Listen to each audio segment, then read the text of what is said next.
Okay. First up, we have 7 minutes. Take care of that after. Council Township of Armour approves the minutes of the public meeting held on March 25th, 2025 as circulated, if I can get a mover. Sure. I got Rod and then I saw Jerry. Any errors, omissions, edits on the public meeting? All those in favor? And that is carried. And Council Township of Armour approves the minutes of the regular council meeting held also on March 25th, 2025 as circulated. Dorothy on the board and Wendy. Any errors, omissions, edits on that one? All those in favor? And carried. Okay, do we have any declarations of pecuniary interest, general nature thereof based on tonight's agenda? We do have a list of accounts tonight. Okay. We have a number of delegations tonight, so I'm just gonna zip through in order. And if we have anything further down the agenda that includes a resolution, we'll bring that up in the agenda while you guys are here, so you don't have to stay for the whole meeting. First up, Mr. Creaser, in Zoom land, we have you first on the agenda with the road supervisor reports. It's item 4 on the agenda. So David, over to you. Thank you very much. Through you, Mr. Mayor. Can everybody hear me? Yeah. Excellent, excellent. So not a whole lot to say. We've had a challenging winter, a lot of weather events, a lot of stressful situation, multi-day storms, ice storms, flooding, heavy snowfall. All that stress has been a great way to demonstrate what the roads department can do. All that stress and not really too much wavering in the roads department. I think the roads department's doing really, really well. They've got a lot of good staff and equipment there and resources to respond to all these challenges. So I was pleased to see that. Going forward, we had a weather event this morning with Highway 11 was closed from Highway 60 to Trout Creek there as well. Not a whole lot to report on. We're a little short on traffic control measures, which we're going to address through the operating budget through this year and future years. So it shouldn't really hit any different than any other budget. The excavator that we have, the bucket I was told is apart and up at AFC for review for repair. It's in pieces, but it's in poor shape. So we're going to see if we can get a little bit of work done on that to get that operational for this year and get us through this year, and then review where we're at next year. Get a better idea of where we're at. I gave a bit of information on what the cost could be to do a replacement for that unit. A rubber tire. The unit that we have right now is too large for a single lane operation. I think it was bought used some years ago with Bill Stewart, the previous road supervisor, and being that it's so large, it has to sit in the opposite lane to actually get the ditch to get in and ditch properly. It's great at loading and great at everything else, but it does take up more than one lane, which does require flagging, and it does cause issues when traffic does try to go by it. So I think the next machine is going to be sized according to our road system and the requirements for regulations for flagging and traffic control. So there's not a whole lot to report on. I think everything's doing really, really well. I'm really impressed with the staff and the equipment. And is there any other questions that anybody has on the report? Questions for Dave? A little later on, Dave, I seen you needed some hip waders. So I was wondering, you're gonna get hip waders, don't you think you should get a life jacket? Yeah, and Seriously, in case somebody fell down. couldn't we get up do the have, ladder. yes, absolutely. We do have, I'll check and see which ones. Yeah, 2 people out at, working on those operations, and yeah, life jacket for sure. Okay. Yeah. Go ahead, Winnie. The wheeled excavator that you've got a quote here on, I just wondered where that is in our capital budget as far as replacement, do we know? He's proposing it 26. for 2026. And does that align with our capital plan? Do we know? Well, Or do we not even have that in our capital? plan? as far as I know, we haven't really been following that capital plan. See, for years, we've been trying to get rid of it, The old one, yeah, Yeah. yeah, so it's, Yeah. it's due. oh, for sure, yeah, I just wondered if we had sort of had that in our horizons at all, okay. Yeah, I can have a look, but I know with the way the roads and the trucks have been proposed, we haven't been following it. Okay. So maybe we need to have a look at that. I just appreciate the detail in your report, Dave. There's a lot of really good information in here. Well, Thanks for thank you that. very much. Yeah. That was my only question. Good. Other questions for Dave? Unfortunately, I was out on the March 30th morning. Hey, Dave, and I saw you out there. I can't believe that you guys get out so early and take care of those roads, because I had to go out, but I was the only one on the road except for you, I think. And it was a little terrifying. 3 Mile Lake Hill, I didn't even attempt that because I took one look at it and ran the other way, but it was, I appreciate what you guys do, because it has been pretty scary a few of these mornings. Thank you very much. Yeah, the guys are great at what they do, and I think that ice storm, we just kept going around, and once the ice hit, we were in first thing as soon as the temperature dropped, and we went around multiple times because it was still icy, and there's people were out moving, and what do you do? You don't have that many of these events, but you certainly respond when you do have them, and we have a good group of people. I know we had quite a few trees down from last night. I know in the morning I was out cutting lots of trees off the road. There was a big one across 3 Mile, but yeah, so good group of guys there. Great. Okay. No other questions for Dave? That's great, Dave. Appreciate it. Keep up the good work. Thank I you hear very it. much. And next up, we have Amy. And we have both the waste management and a CEMC report from Amy. Okay. So all there in front of you, I don't read word for word usually. I did, when Dave was talking about his ice and snow events that he's had, we did close the landfill on the Sunday because of what we knew roads was up against. Might as well just save that one place. When the restaurant started closing at 8 in the morning, it was like, yeah, I called the guys and we stay close that day, just Yeah, it makes sense. liability, so. And we appreciate the fact that it was probably already sanded before I called to close. So going forward, I brought my first quarter budget report just so that we can see we're Q1 and pretty well for the year. I'll take any questions after I finish going through my report. I'm looking at shortening up the reuse barn and then moving the liquor trailer. Hopefully, if the snow ever stops, we could start working on some of these plans.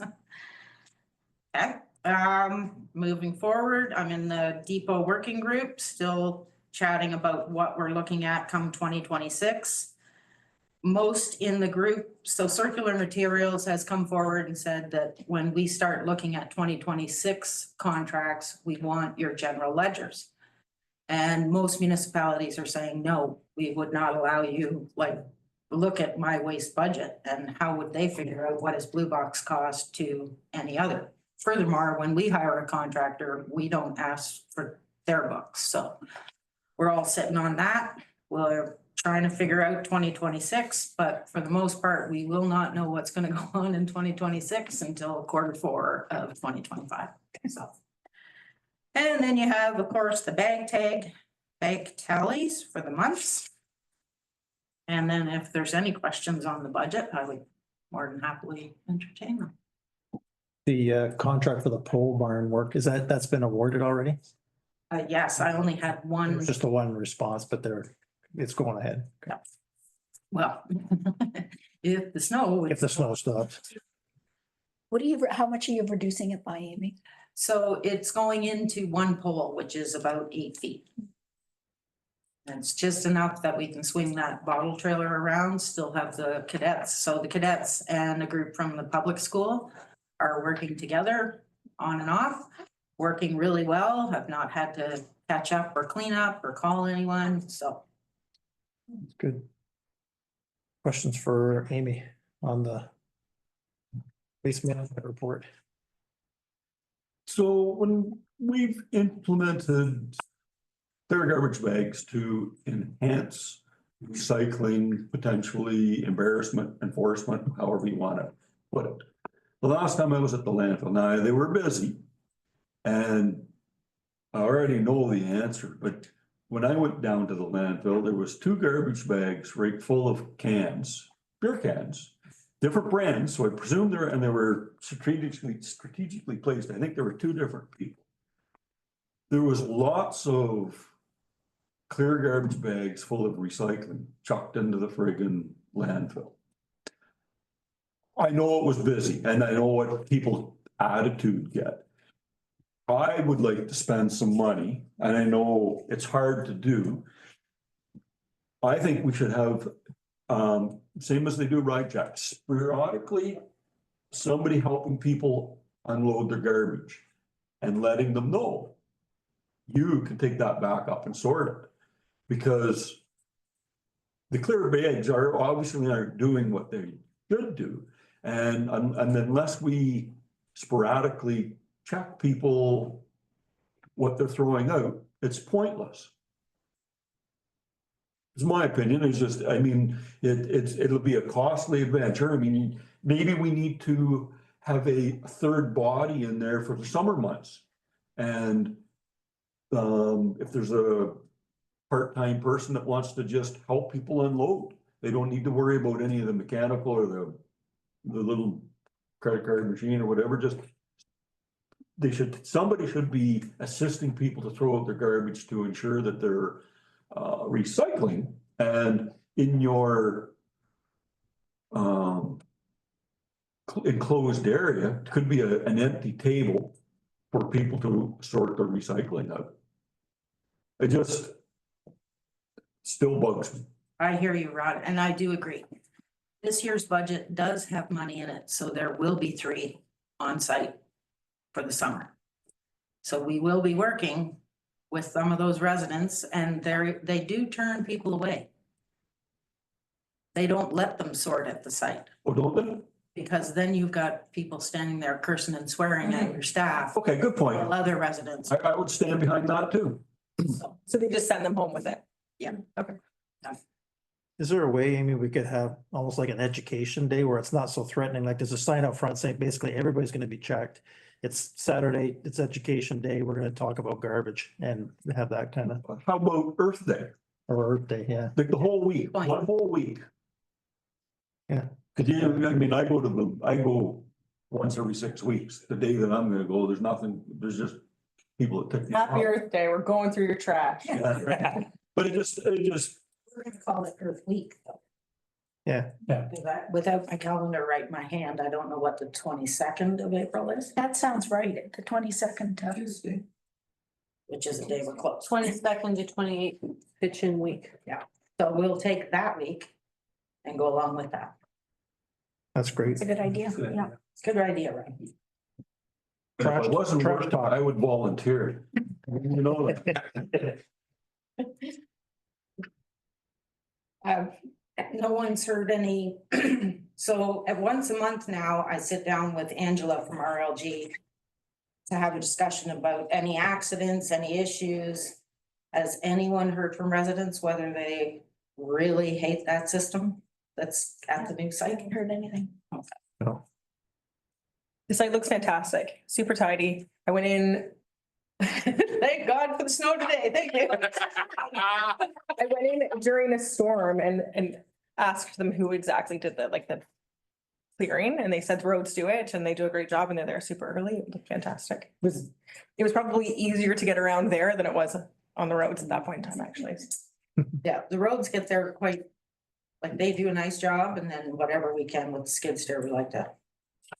It was, everything was pushed back. It was fantastic. Oh, I thought you meant. You know what I thought you meant. I do. And I was there when it wasn't, like, this morning, it was beautiful. Yesterday, not so beautiful. It's that time of year. So we're It is a getting, bad time of year. Got to expect that for an environment when it's wet out. It's going to be the worst place possible when it's wet. yeah. The other thing is we've 3 months and we're still waiting for the packer to come back. So once that packer comes back, we'll have everything picked up, everything will be packed, and it'll be a beauty site. Are we shipping our cardboard not packed now, or is that next year? It's this year. It's already being, Yeah. So we put it loose in that green bin, but we have a tool now that hooks to the skid steer so they can pack that cardboard in. but it's not baled now, 3 right? days, no. Okay. 3 days versus a day. So where other sites, we don't think they're working well with Amterra, from what I've heard. Any other questions on waste management? Okay, we'll flip the script to the emergency planning. CEMC report. Back to you again, Amy. Just needs some.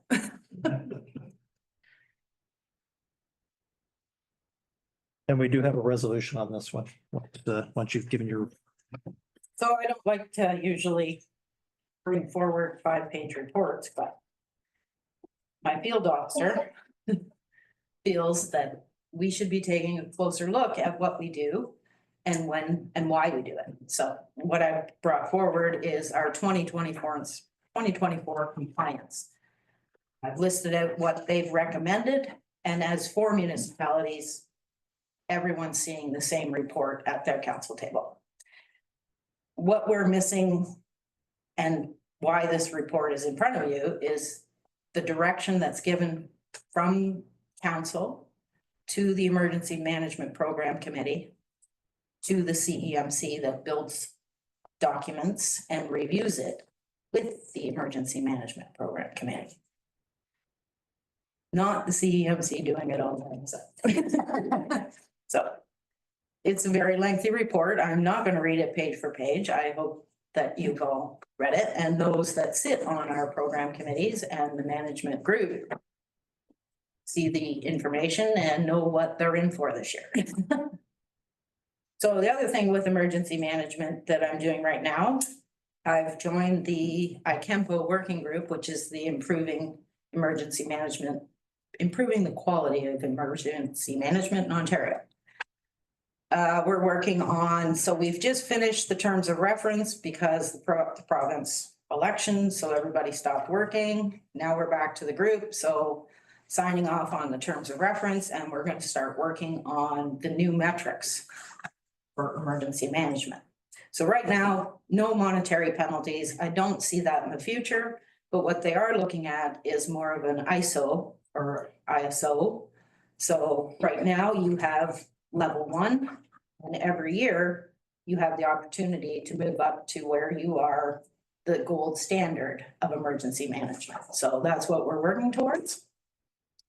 There's a lot of things that emergency management is working towards, like, for example, the hazard identification and risk assessment, which was supposed to be released last October. And they still are not ready to release it today. So I'm not sure how, I guess I'm using that big binder to go back and review ours again this year. Critical infrastructure, again, they're supposed to be working on an assessment package where you could sit down with your group and go through it.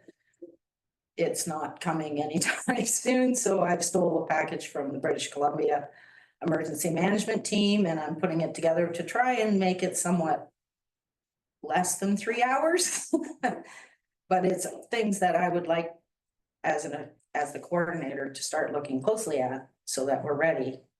These ice storms, these winter storms are really starting to take a toll, and we see what's going on in the States with the wildfires, the floods, the storms. So That's my, I'm not.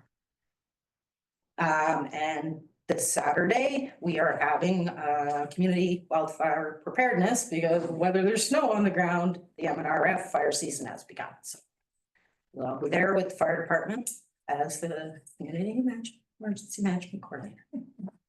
Excellent. Question, Wendy? Is there anything in this report?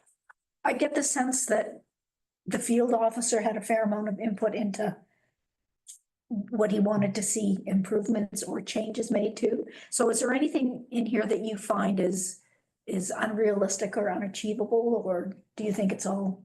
Not really, because as the group last year, we were already talking about making one plan. Yes. So some of those recommendations is strengthening our plan to say, look for these things I see. and make sure that so if the mayor can't sit at our emergency control group, if there's an emergency, does council have a system in place that says, this is the next person that steps in? And if they're not available, who then steps in is what they want us to identify. So there's no loosey-gooseys. So the field officer and I sat down with the emergency management coordinator for Sunridge, Macker, one of the other ones up there. And we talked about how we set up plans for municipalities that are single tier, but joining together. There's lots of upper and lower tier plans out there, but it's a different animal again. We also talked about how, so the CEMC agreement today that we have with our partners, is it strong enough? And I think my treasurer and I would like to sit down and have a closer look at that, because there are some details that are sort of missing. So, but I don't think there's anything unrealistic that we can't achieve. Thank you. We get any reports from surrounding communities? Because I think the district of Muskoka had 2 declared emergencies this winter. So do you see any fallout from that? Any information that's helpful, or? They don't, so I'm sure they probably do after action reports. They don't distribute them. They're usually kept confidential. Internal.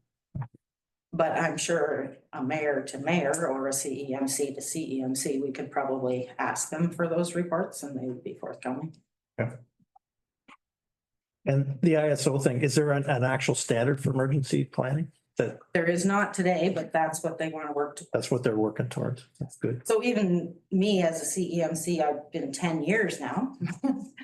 Hard to believe, but I did my training in 2015 and I've never done anything to retrain.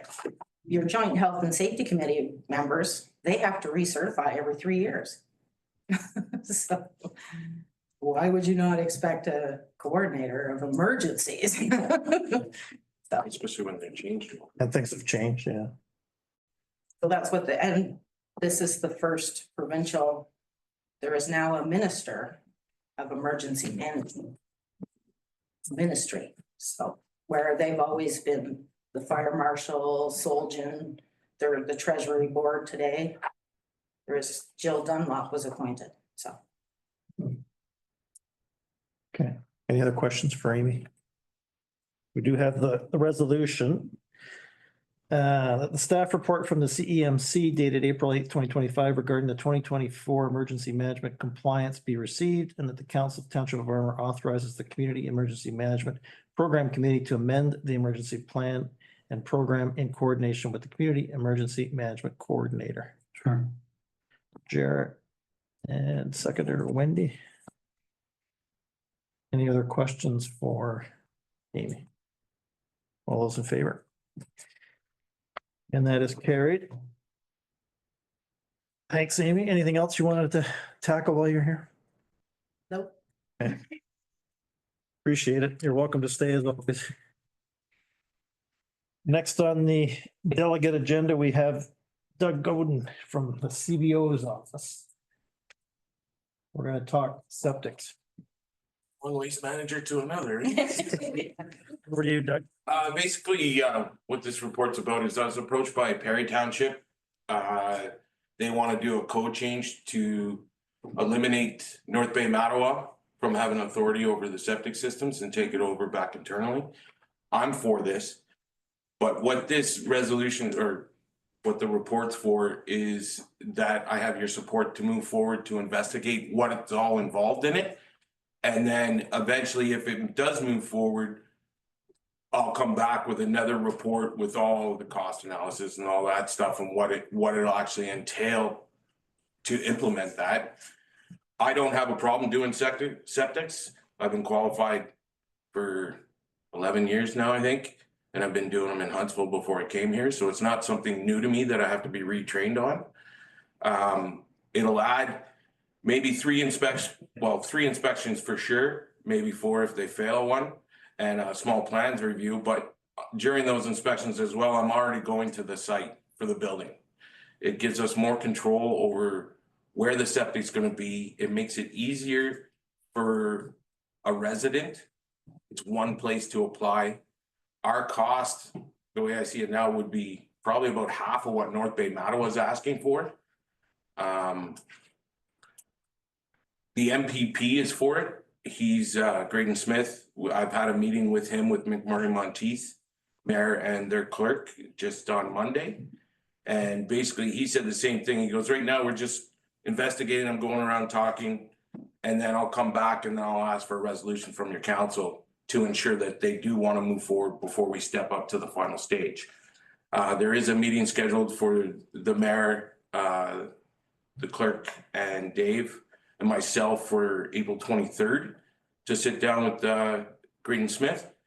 And as well at that meeting, he's also bringing it forward as a time for the mayor to talk to him about any other issues that the town is facing or anything we want to talk about. They did bring up the 4-letter word. The best system, he wanted to talk about that as well, so he's more in the loop on that. So, but right now it's just an investigation. I think it would benefit the town and the residents here. But as we find out more information, if a big dump comes in of information, once we start rolling this ball forward, I'll bring another report forward so that we're kept in the know on what's going on. That's basically it. Right now, it's just your support to move forward with investigating what's all involved with the code change and taking this over. Sure. Yeah, a number of years ago, Prairie Sound District tried to do this. Mhm. And the government quashed it, and they deemed North Bay Mattawa would be doing the inspections. They might again this time. Yeah. But one part that's in our favor is Graydon Smith's position has changed. He's now in the Ministry of Municipal Affairs and Housing. So he even brought up the fact that he tried to bring it forward before and it didn't go anywhere. So he's looking forward to working with it again. There are about 6 municipalities, maybe a couple more now, that are interested in doing this. And it's mostly the southern area of Parry Sound District that wants to do it. Talking to residents, the opinions vary. The ones that don't care about the expense or anything like that, that are hiring a professional to do it, aren't really that bothered because they're not dealing with North Bay Mattawa. Anybody who's dealing with them personally has said that they have a rather hard time dealing with them. I have a hard time dealing with them peer to peer. They won't even really have a conversation with me peer to peer to help resolve issues or situations on certain lots that I'm waiting for that to issue a building permit, because I can't issue a building permit without a septic permit. So this helps me keep the properties in line. That's one thing you had mentioned too, Doug, when we were chatting was the potential for response time reductions. Yeah, huge as well, because they don't do inspections in the winter.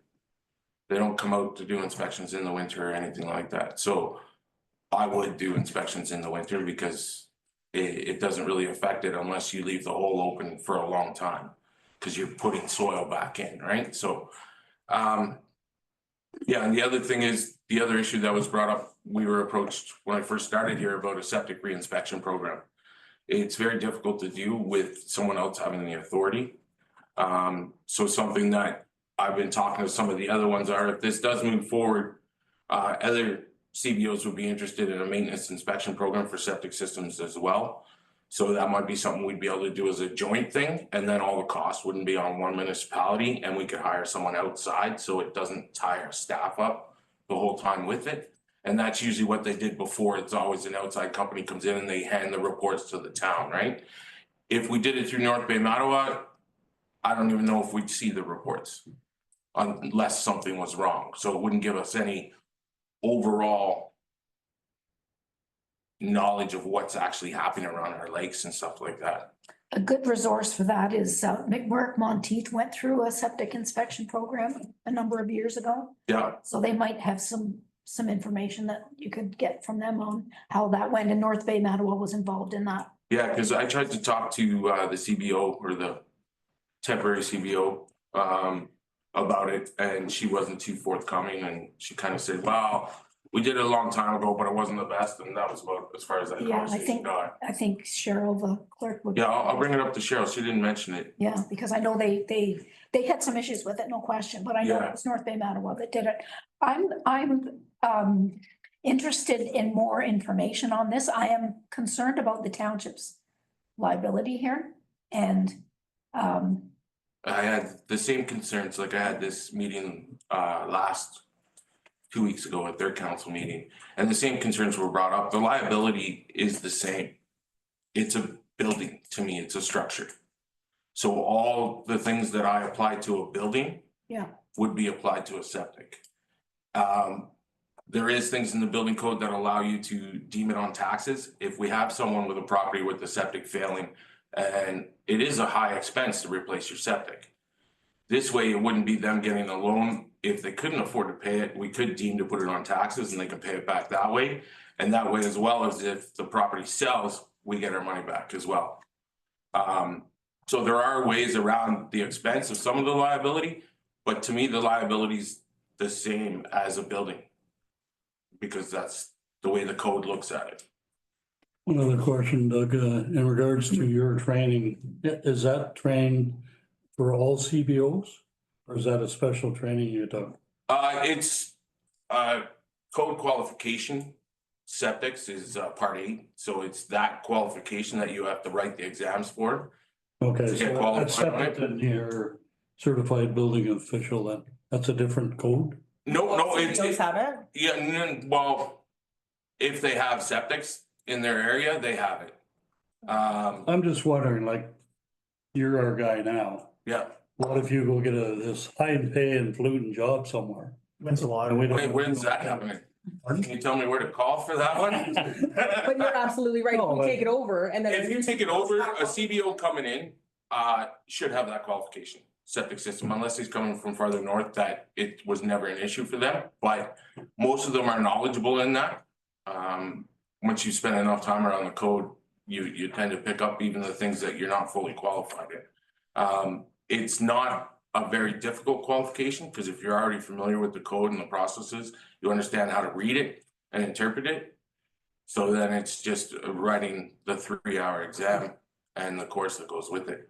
So we might have to adjust the job description just to make sure it's included. Like it's, That note. yeah. Yeah, because I I'm don't. not saying that you're leaving or anything, but you know. But then we don't want to create a But position. yeah, that no, we can't it's a thing, but most people, nowadays, your first courses you get are your house, your septic, and your legal. Those are the 3 you usually get right off the top, that your main priority is to write, because that'll get you in to start plans examination and start your career up that way. And also there is, like, if we start to grow more, we might have to hire another person either to do plans examination or help with inspections. And the building code, the OBOA offers an internship program now that allows for a person to grow and be under the mentorship of the CBO while they're doing their training and stuff. So you can do in-house training that way as well to qualify someone if it was required. And we'd be sharing resources across multiple municipalities. That's the goal, right? It's not just, Not for septic, no. The sharing the resources would be for the reinspection program. for the inspection. Okay. Yeah, for the issuance of septics and stuff, it would be the same as I'm doing now with the permits. Like it all is exactly the same. Perry does their thing. Yeah, but you know, we'd be able to cover off still for each other. Cause we have Perry's signed up to be able to cover here for me as well as Huntsville, and they're all qualified in Huntsville. Mike and Perry is qualified because he used to work in Lake of Bays. So his qualifications are from way back when as well. So yeah, for that reason, like we have coverage of qualified inspectors to cover if I'm not here. Would this cover, like North Bay Mattawa does if somebody's had a fail, Anything to do with the septic. but they also do complaint driven, like, It would work the same as a building, or property standards that we have in effect. It can come in through those as well, for investigation, right? so if somebody feels that their neighbor has a faulty septic. Yep, So right now that inspection is covered through North Bay. So you're saying we would take that on as well? yeah, it would be, a property standards or a building complaint. Other questions for Doug on the report? We do have a resolution for this one as well. Staff report from the CBO dated April 8th, 25 be received regarding municipal septic system authority, and that council supports the investigation of the procedures and policies to apply for the building code amendment. Furthermore, that the CBO bring back a report to council at a future date to obtain direction from council. Now we got Dorothy. Sure. And Rod. Any other questions for Douglas? All those in favor? And that's carried. Thank you, Doug. No problem. I would suggest as a council, if you have anything you want brought up to Graydon Smith for the 23rd. Don't overwhelm brought up there, but you can pass it along so then we're ready for it because he wants to open it up as well after the septic conversation. Greeting gives everybody a cell phone number, so you can just text them anytime. Oh, there you go. Just let them know that the hatchery's gonna be up and running. Oh, I don't have his cell phone number. I don't talk to him. I'm not that important yet. I have his number, I got Rod Ford's personal number. It's not that one. but he can come too. Rob. Okay. Isn't That was- Yeah. Or Doug Ford, I sorry. was like, I Sorry, don't know. Doug Ford. Actually, have all the brothers now. But look into that. Yeah. Built in Huntsville. That's how I have his number. He called me at 6 o'clock every morning. Okay, that's great. Thanks, Doug. Thank you. Welcome to stay around if you'd like. Next up on our delegations, Allison, over to you for the final draft budget 2025. Right. We have our new pages. Yes, you all have your new pages. So at the last meeting, you guys wanted me to get the total down to 3% increase instead of a 4.4% increase. So I have done that. That's incredible. So just a summary of the changes to get that. I did change the general government salaries amount, because with the previous clerk treasurer working more than we expected him for McMurray, the payout at the end of retirement was a little bit higher, so I increased that salary a little bit to cover off that overage that I would have had if I left it at what I budgeted for. I decreased the parks and rec training from the 7,000 proposed down to 2,000. I increased the library budget because at the last meeting, Davis isn't at this meeting, but she had mentioned that we would be getting a new library budget with a potential increase. She still doesn't have that number for me, so I increased it just under 6%. So I increased it by, just under 6%. I put it to 75,000. It was at 70,000 and change. So and hopefully that will cover off the increase in rent that they're still fighting with. I decreased the GIS budget because we no longer use the CBO module. So I decreased that budget by the 3,000 because we were still budgeting for the CBO module, but we now have cloud permits, so we don't pay that amount anymore. I did rename the general government capital budget. We had generator upgrade. I renamed that to office building repairs. Because if we change the door, exterior door and just move the generator away from the building and don't upgrade the generator, we also had like some issues with the basement leak. So we're still investigating that. So I've just changed the title of that account. The roads capital, we removed the road needs study. So the last road needs study we did was in 2021. Typically, you do them every 5 years. So it was in the capital budget that was passed in November for another roads need study this year. In talking to our new road super Dave Creaser, he would like to get a better handle on our road network first before we jump into another study in 4 years instead of 5. So he wants it to go into next year's budget instead. So that has been taken out. The capital for the graveling of the roads, I changed it to a 3-inch lift from a 2-inch lift. And I reduced that. Dave said that the amount of money that we had moved into there was high. So we reduced that down to 145,000. And I increased the contribution from OSIP up by $5,000. So there's still money coming forward from OSIP into next year. I amended the outdoor roof for the rink to a 90% grant because at that discussion, you just didn't want to pay anything more than 90% or the 10%. So hopefully we get a 90% grant for that roof. So I changed that, which then changed the reserve accounts. So it decreased our reserves.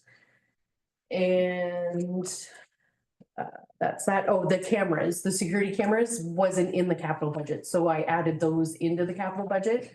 The security cameras, I believe, have been installed now at the KCC. So that amount was added in and it was being funded out of the reserves. Out of the planning and capital budget, I had to add in a recent invoice that we received from Greystone. It was for the conceptual site plan package for the medical facility, and we came across a resolution that I wasn't aware of from October that said that cost would be funded out of capital reserves at a cost of 17,300. So that was the last 2 pages in your little packages. That was that resolution and the invoice. That invoice was only just under $5,000, I believe.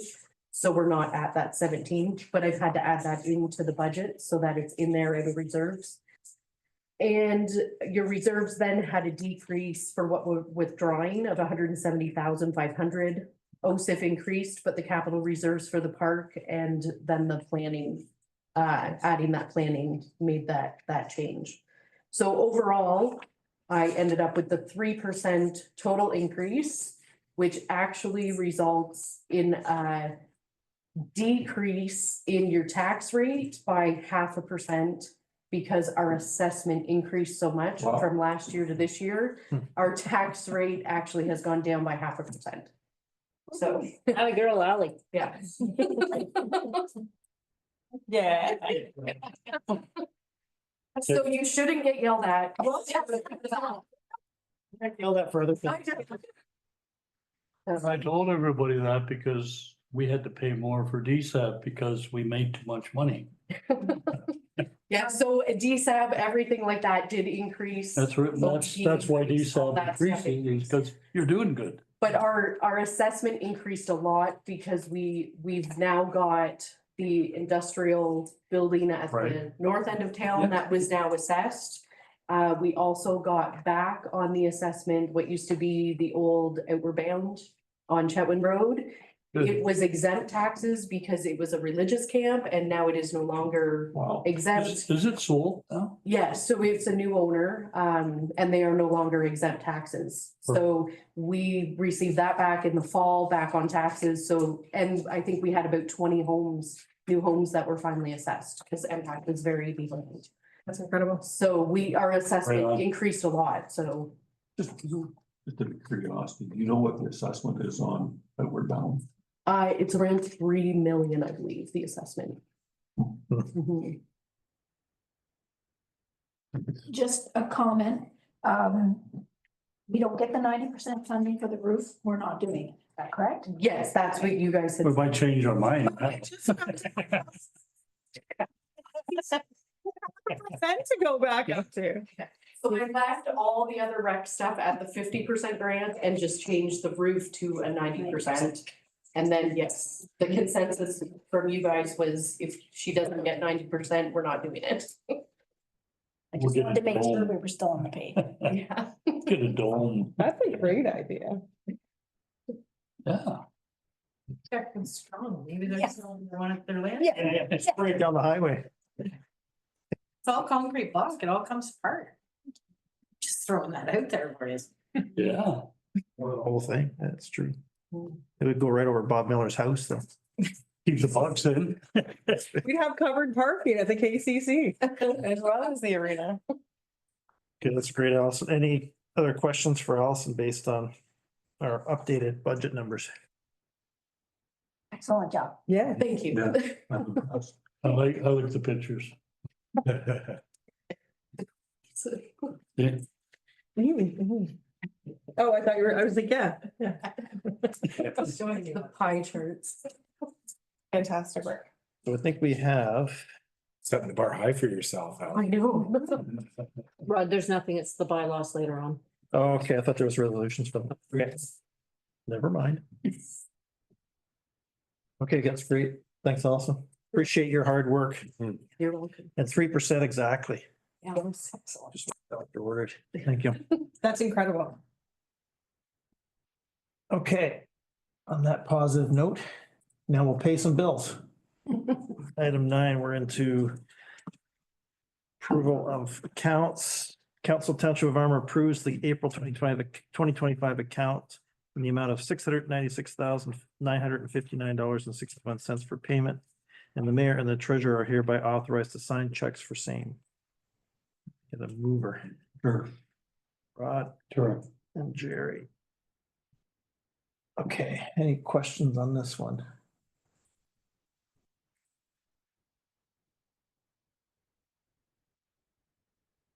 I do have a question. The library survey for 3629. Was that for the soil work or was that for something else? That was for the Tulloch invoice from last year that the library paid in full. That was our portion. Oh, okay. So it got split out in the audit that everyone should have paid. We should have paid it. Yeah, their 25% portion.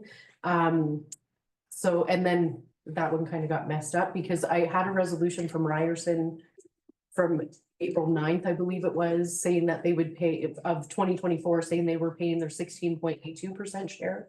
That was the only resolution I had. And then it came to light recently that they passed another resolution, April 30th of last year, saying that their share would be the 25%.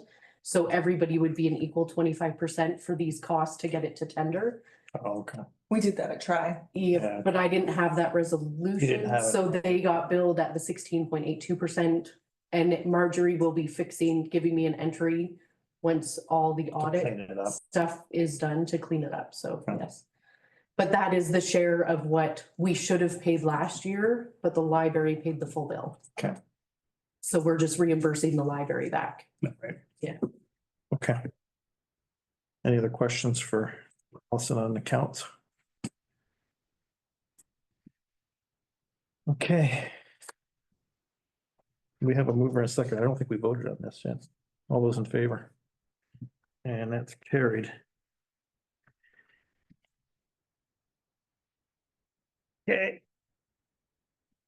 Now we are into applications. You're welcome to stay around, Allison, if you want. I don't know if there's any.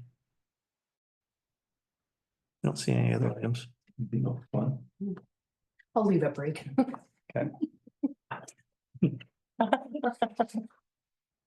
First up, we have item 10 in your agenda package. Subdivision application S01-24. This is the Cherry Hill Road Prentice subdivision. And we have a resolution related to this, the Deer Lake subdivision, that the Council Township of Armour supports the municipal planner's recommendations regarding subdivision application S01-24, part lot 23, concession 1, and part lot 23, concession 2, submitted by Ralph Prentice, advises the Southeast Perry Sound Planning Board that the Township of Armour Council will not bring forward a recommendation until the questions and concerns raised in the municipal planner's letter dated March 24th, 2025, those from the Deer Lake Property Owners Association, and those contained in the peer reviews from Azimuth are considered and addressed. Sure. Rod. Seconder. Dorothy. So this is basically Shirley based on Bob Miller's kind of summary in his. And the applicant's aware. So they were in the office last Friday and I had a good chat with Jamie. I think it was Jamie that was in. Yeah, and they're aware of it. They were planning on doing that, expecting that a peer review was going to be required by the planning board. Did you get the sense that they were willing to make the necessary changes? There was reasons why the lot was redesigned the way that it was and trying in attempts to make the lots bigger, but having the opportunity to address lot building envelope versus developable land. Yeah. And the 3 lots in the wetland area, the reasoning behind that. We'll leave it up to the planning board's planner. I believe you're gonna be getting one. Yeah. But I was just gonna send this through to Linda so that she had something from us, so that it wasn't something that was falling through the cracks. Yeah. Because I didn't know when it was gonna be a matter brought forward to the planning board for the board members, but I wanted to make sure that they had something from us that we had a recommendation there. Whether they decide to do it in the end, We don't have any control over that. no. Yeah. But it's there. Yeah, it came up for discussion in our last meeting, so. It just gets things moving along so it doesn't just Yeah. sit there, right? Yeah. Because no decision's been made. We've had the public meeting, so let's send something through to the planning board so that at least they have a sense of direction as to what to do next. Yeah. Yeah, if everybody can come to an agreement, Mhm. that's better off Yeah. for everybody. Well, we know at one point that there was a plan that was approved. And if it was, resubmitted the same way, things may have been a little different, but I understand the concerns. And so does the applicant. Okay. All right, we have a mover and a seconder. All those in favor? And that is carried. Thanks, Charlene. Next up, we have a severance application. Item 11, Council Township of Armour hereby support the severance applications BO 15-25 and BO 16-25, part lot 11. Concession 813 Garage Road submitted by Ryan and Andrea Patterson, subject to the following conditions. Reference plan or other evidence discloses that the severed property contains a road deviation maintained by the municipality as a public road. The applicant shall survey and transfer such road deviation to the municipality. Applicant convey the required cash into a parkland dedication to the township. Should consent approval for the retained parcel be requested by the applicant, whether upon application or by amendment to the conditions approval, then the requirement for cash and lieu shall apply to the retained parcel as well. Township road supervisor confirm that a suitable location for a new entrance on the proposed severed lots can be properly constructed to municipal standards. Should signage be required, the applicant cover the cost of signs. Zoning bylaw amendment to rezone BO 15-25 to permit the existing business and provide special provisions to legalize its conversion from an existing home industry. And a site plan agreement to address seasonal road damage issues of access and parking on Chetwynd Road. Specify standard site storage buffering and setbacks for rural industrial uses on BO 15-25. Please don't ask me to repeat that. And mover. Wendy. Sure. And Jerry. Okay, questions for Charlene on this one? So severed one has an existing driveway, and is that where the Shop is, shop is? it will need to be reconfigured. When you put on the aerial imagery, I'm 99% sure that the existing driveway is going to be on that additional severed lot to the Okay. south. Yeah. So by doing so, I had mentioned that it might be a good opportunity to get some site plan control in there, because right now with what has been placed, we knew that it was a rural like, Home. and it was The a home industry. it was Home an industry. industry that technically should not be on a road that has half loads. So you Oh, can, yeah, that came up before. so, Just to keep the offloads off.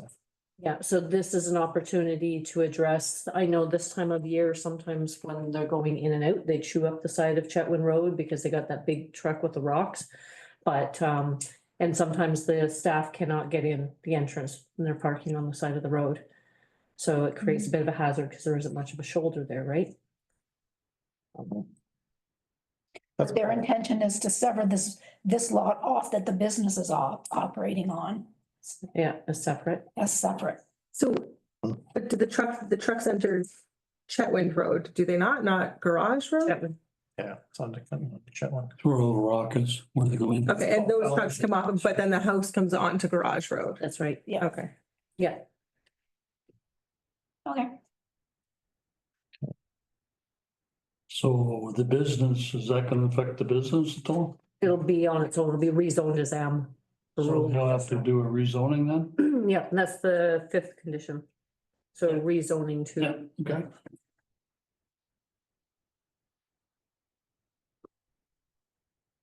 Any other questions for Shar on this one? Okay, all those in favor? And that's carried.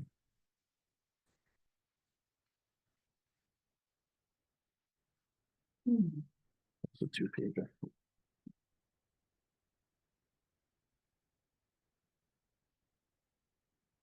Alrighty, now we're into bylaws. There's quite a list of them this week. I don't think I've ever had so many bylaws on an agenda. Any of you? I think so. Yeah. A lot. Yeah, it is a lot. Okay, first one up. Council Township of Armour have read and approves bylaw 21-2025 being a bylaw to set tax ratios for municipal purposes for 2025. We authorize the mayor and clerk to sign this bylaw and affix the seal of the corporation there too. Sure. Rod and Jerry. Any other last questions for Allison or Dave on this one? All those in favor? Anytime you can put a tax rate lower. I feel like the district, the Almaguin Highlands needs to have like an Allison. This is what our treasurer did. You have some headshots that are gonna go out on socials tomorrow. I'm good. She didn't know we were taking them. Great idea. Well, this amalgamation is completely out of the question now because our tax rate's even lower than it was last one. The Council Township of Armour have read and approved bylaw 22-2025 being a bylaw to set and levy the rates of taxation of the Township of Armour for 2025. We authorize the mayor and clerk to sign this bylaw and affix the seal of the corporation there too. Wendy? Carrie's. You have powerful eyes. We're taking. Any questions about that one? All those in favor? And that's carried.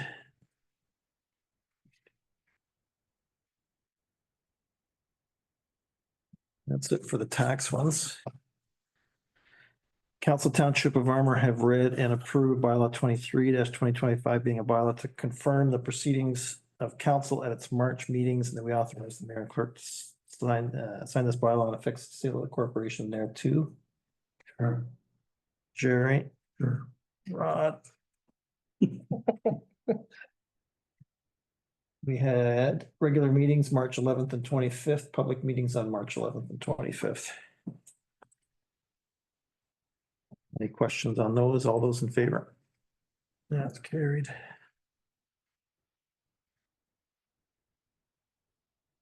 Council Township of Armour have read and approved bylaw 24-2025 being a bylaw to implement an administrative monetary penalty system.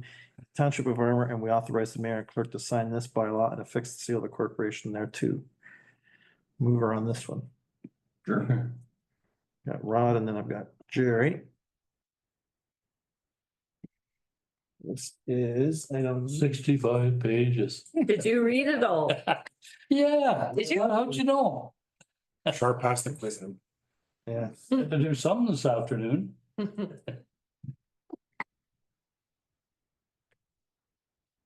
Doozy. I didn't want anything left out.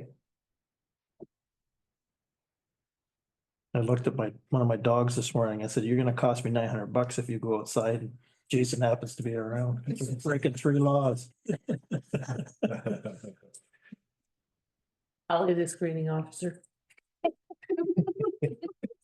Are you good with that? Okay. And just scrolling through. Any questions on the 65 pages? I'm just looking at this, hit, strike, or otherwise propel a golf ball, $300. Yeah, there were some funny ones in there. Oh, then the park bylaw. Engage in archery. I don't think you're allowed to ride a donkey or something. Yeah, something about donkeys and all there's some funny ones in there. You're not allowed to drag a dead horse down Yonge Street in Toronto on Sundays. So Right, make sure. Just on Sundays. ride a train or race a horse, donkey, or mule in a park. $300 puzzle. There goes my leisure time. That's a bargain.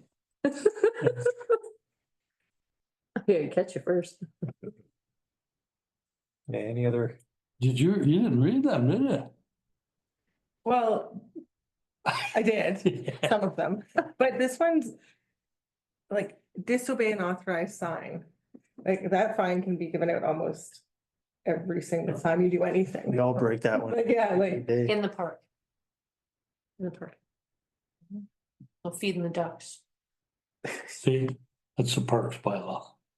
Municipal parks. thank you.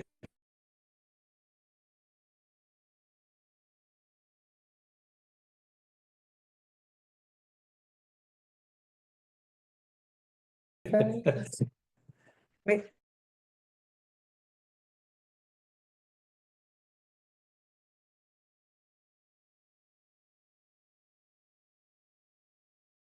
This one's related to the same one. Council Township of Armour have read and approves bylaw 25-2025.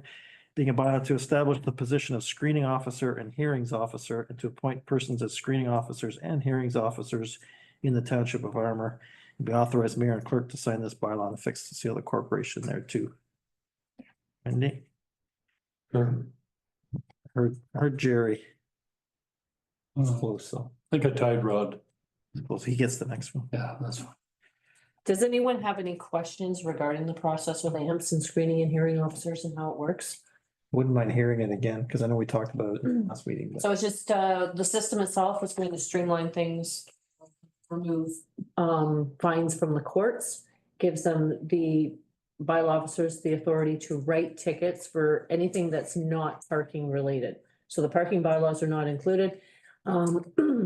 If you receive a penalty notice, you will be given like options on the back, so you can pay it. Or if you want to dispute it, you can fill out a form, send it to the township and ask for a screening. So a screening officer will set up, or the bylaw department will set up an appointment with the screening officer. Screening officer can basically confirm the penalty, reduce it, set up a payment plan, or there's another option there. I think there's 3 or 4 options. If the person is not satisfied with the screening officer's decision at that time, they can ask to have a hearings officer. So the hearings officer is actually the lady that. Debbie Ann Paul. Yes, and The so paralegal. the paralegal, where it's basically set up as like a court thing, so the township and the person disputing both go and plead their case. Debbie makes a decision. If Debbie chooses to withhold or basically enforce the penalty, then there's an additional fee that the person would have to pay on top.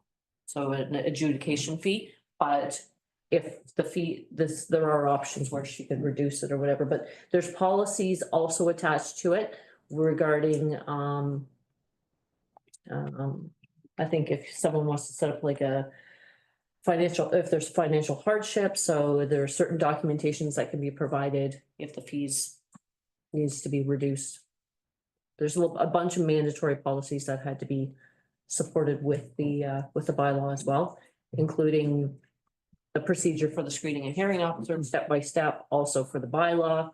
And I think there's 5 or 6 different policies. So the website is ready to go for tomorrow.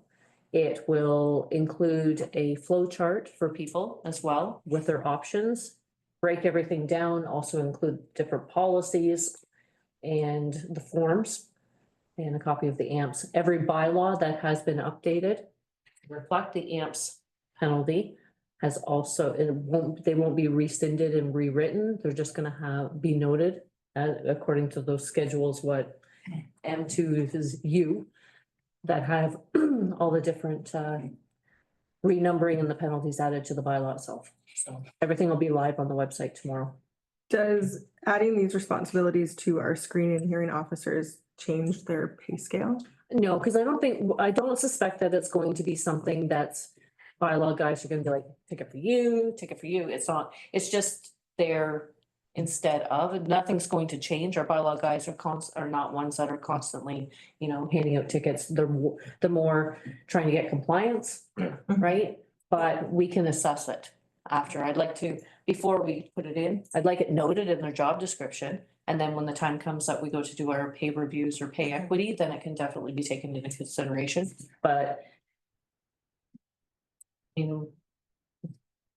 It's not adding considerable workload. not at this one, what we're gonna. But it's adding responsibility. It's no for different some. than, like, for my own job, dealing with people that are in tax registration or tax arrears. Yes, yes. For me, I'm dealing with those people that are behind on taxes. I'm setting up payment plans, Mhm. working with them anyways.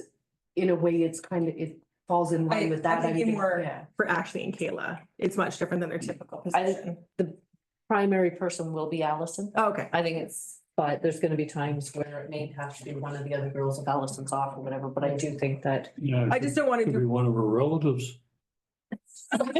she'll have to watch. There may be- That could be anybody. I don't want us to be in a position where because we've added this, that we're not even using very often, we're adding $10 an hour to their wage because their responsibility has changed. Yeah, Right? no, I don't think it's gonna be that. Okay. Well, I think a lot of the same concerns have been discussed. And I think it's something that if we monitor it and we come back and there's either considerable stress or considerable workload, then we can adjust and it's going to be a kind of an iterative process, I think, when it gets implemented.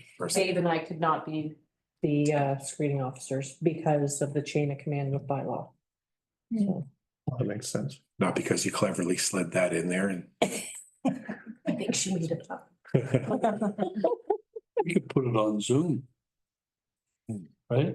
And The hearings? The hearings. are- Yes, they are. It's They are. a policy, yeah. Well, it saves a lot of time back and forth and wear and tear in the vehicles to parry sound and streamlines everything quite a bit. Yeah, so the hearing officers will be set, like those will be through Zoom. The screening will be either or whatever the girls decide. I was thinking of Judge Judy though. Live stream charge addiction. But as you said, Sell ad time. bylaw does not fine often anyway. No, they do not. What this is doing is we're streamlining everything. So with our bylaw guys all working for multiple, other municipalities are starting to implement the AMPS. So basically, we want to standardize it across the board. Sure. That's all. It's good. A lot of work. Huge amount of work. What do you know? Cause he heard you bitching about how much work it was. Just threw you under the bus. Trying to give her a compliment. That'll be the last. I'm not fighting. Yeah. Okay, we have a mover and a seconder. All those in favor? And that's carried as well. Next up. We have a site plan agreement. Council Township of Armour have read and approves bylaw 26-2025, being a bylaw to authorize the execution of a site plan agreement between Peter Murray Jelly and Heather Ann Jelly and the Township of Armour with respect to lot 21 of Plan M270, known municipally as 258 Skyline Drive. We authorize the mayor and clerk to sign this bylaw and affix the seal of corporation there too. Mover, Sure. Rod, and then Jerry. I thought we did this one. Nope. Or is it just the initial? Did Butterus. This one's Jerry. You did the jelly. This one's jelly. Yeah, There's been probably about almost a month gap between accepting the application and this. oh, that was just the application first. Okay, Uh, all right. It's only because I know them. I just thought I'd seen it before. Any questions for Shar on this one? It's Kayla's second site plan. Yeah. The demo and rebuild. All those in favor? And that's carried.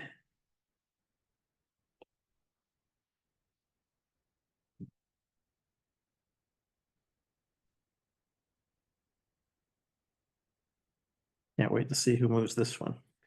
Council of the Township of Armour have read and approves bylaw 27-2025, being a bylaw to repeal bylaw 8-2025, appointing John Terrio as deputy clerk, deputy treasurer administrator. We authorize the mayor and clerk to sign this bylaw and affix the seal of the corporation to. And Wendy's right on top. And Dorothy. I'm not as excited. Okay, any questions on this one? All those in favor? John is officially Tired. retired. Okay. Council Township of Armour have read and approves bylaw 28-2025, being a bylaw to authorize an agreement between the Township of Armour and the Ontario Society for the Prevention of Cruelty to Animals, SPCA, for pound services. We authorize the mayor and clerk to sign this bylaw and affix the seal of the corporation.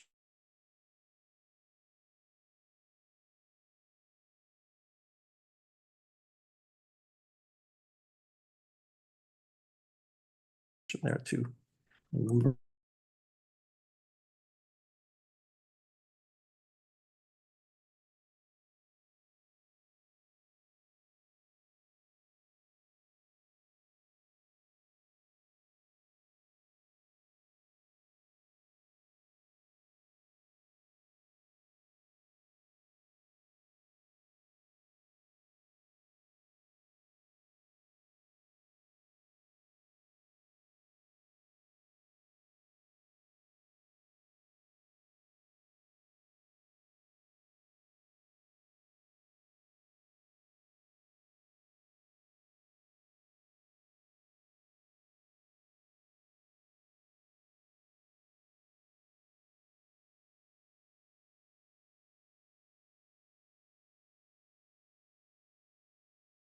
He's in a contract with North Bay with all of his four municipalities.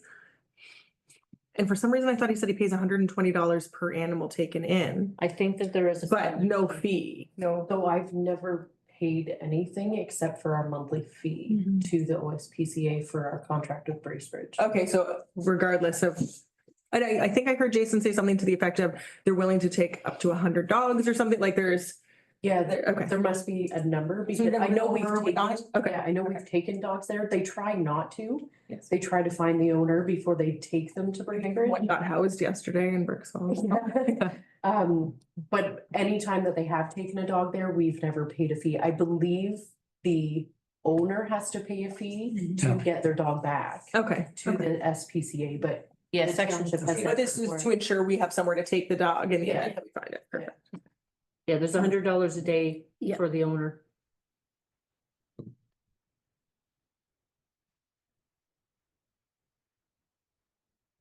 So if it's got a tag, they don't go anywhere, really. yeah, if it has a tag, then Jay can look up who owns it and we have their phone number and then he can call them and return the dog and then he can find them based on our fees by law or dog at large. What about dogs that are chipped? Is there any way of them knowing? Any vet Yeah. scans it. Just the vet does? Mhm. Some, I don't think Jay has a scanner for that, but Cause I was watching on TV and a little dog come back 5 years later. wow. They got lost in a storm. Oh. Yeah, Chip. took 5 years to go to see a vet. I think Jay takes them, I believe that they've been taken to Center's Vet before to be scanned, because like, often it says no chip. Yeah. When Facebook's a powerful tool too, because Sure it is. they find dogs in any of our townships that they work for and they post it on that Facebook. I see all page, and- kinds of them. Yeah, and then the owners are usually found pretty Peg quick. Mountain Road. And then Jason does, One of the best. in the event that somebody, like, this dog needs to be taken care of for a little bit, Jason, I think, reaches out. They're pretty fantastic. Mhm. find a neighbor or something to keep an eye. I know Dad's dog is very popular in Facebook. When somebody says, I see this little dog running around, there's about 30 people say it's Ted's.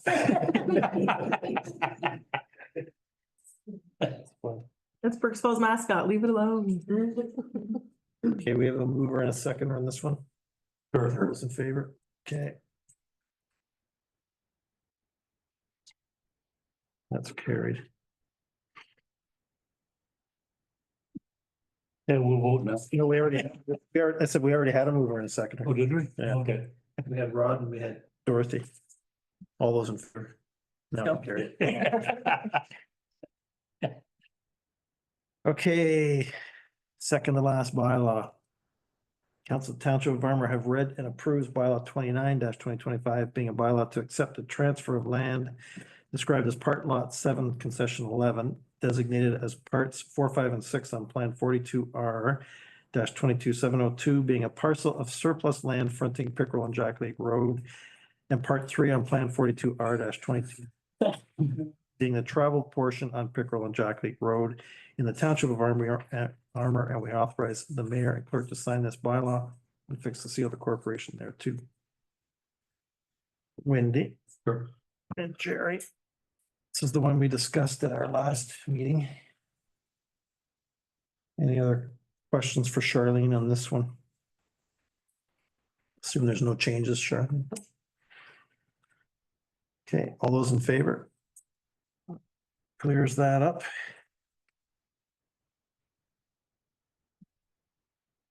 And related to that one, Council Township of Armour have read and approves bylaw 30-2025 being a bylaw to establish a public highway over lands described as part lot 7 concession 11 designated as part 3 on plan 42R-22702 and being the travel portion on Pickerel and Jack Lake Road in the Township of Armour. We authorize the mayor and clerk to sign this bylaw and affix the seal of the corporation there too. Dorothy. Sure. And Jerry. All those in favor? And that's carried, and that's it for bylaws. So then we got, I think we're good to go through the reports. Maybe we'll take a break after that before correspondence. First up, the planning report. Sure. Anything that we should be pointed at? No, it's pretty straightforward.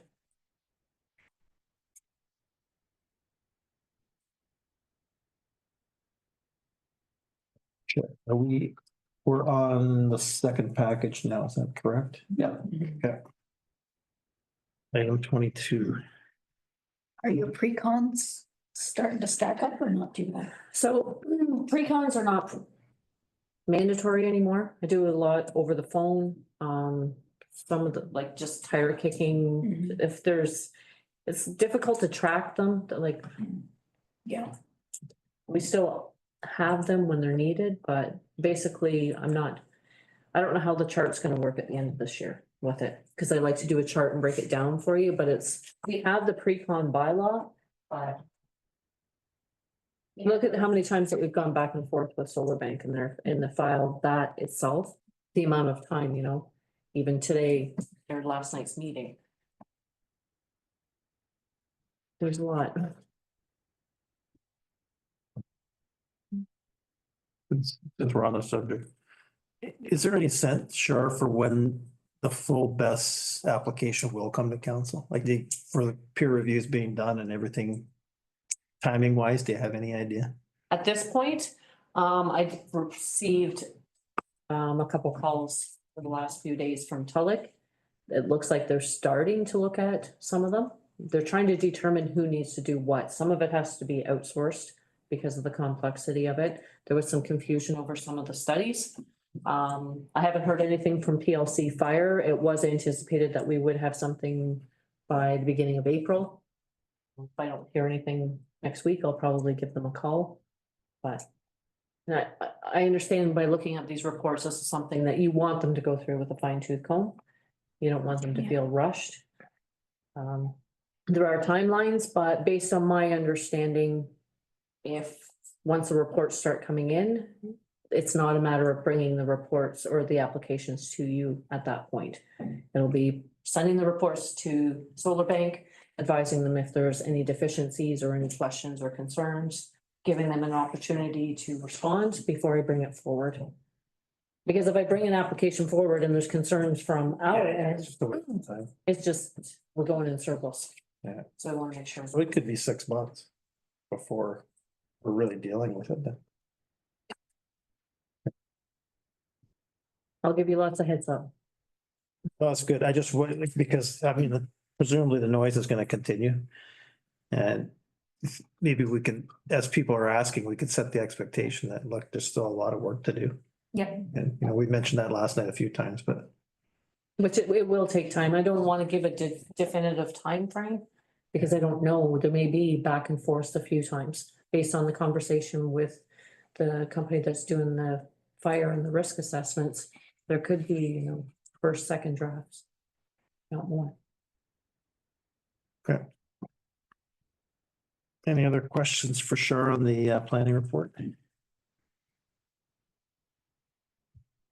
We had the building report as well. Probably should have asked Doug before he left.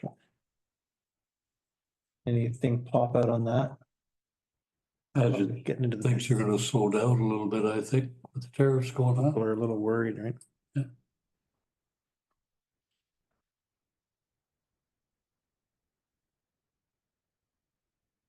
In Canada to be able to get number one lumber down instead of grade two, hey? Yeah. Okay, next up is the East Home report for December 2024. Any questions to pass back to George?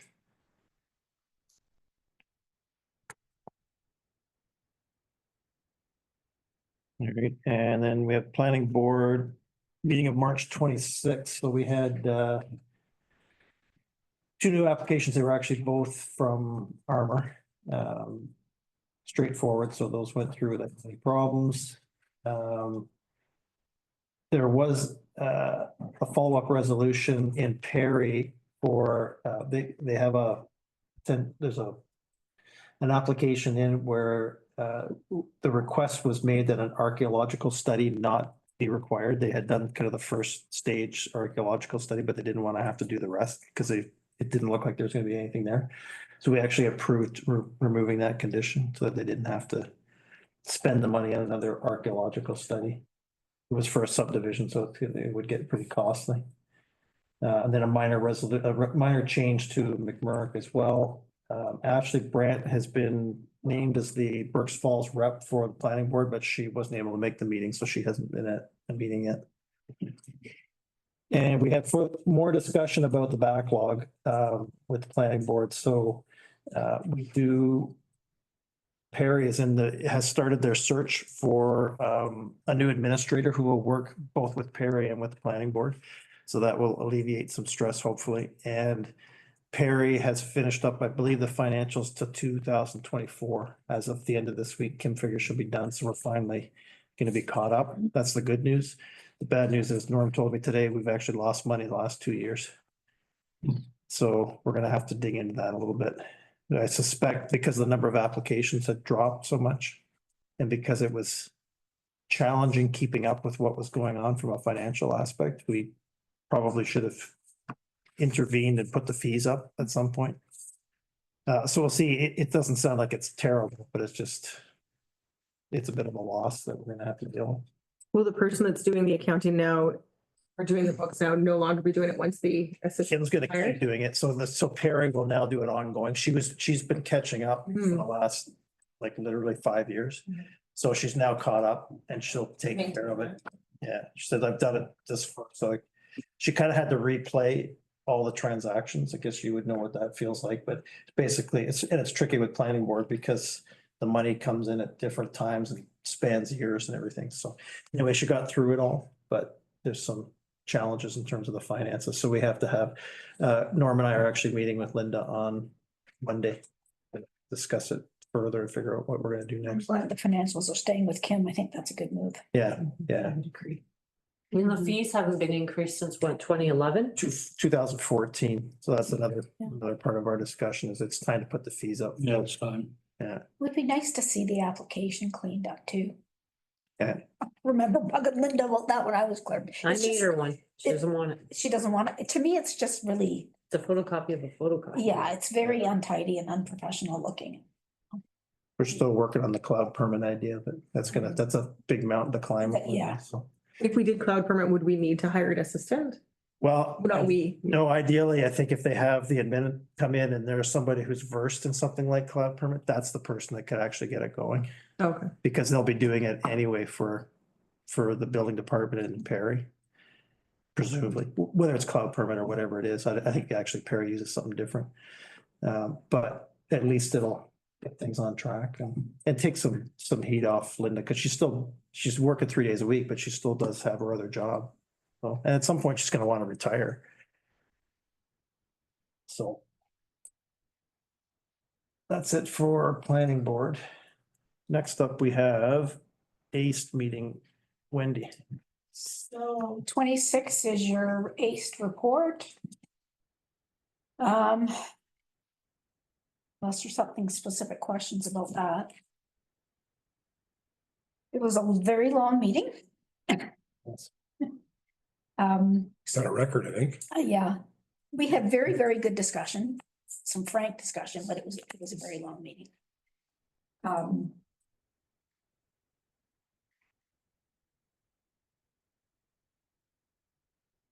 We are still struggling with how to become more financially viable. We're still struggling with municipalities that we feel are looking to the future and are very concerned about what they see for future cost once our funding is depleted. And we had a pretty frank discussion about what that would mean in the future.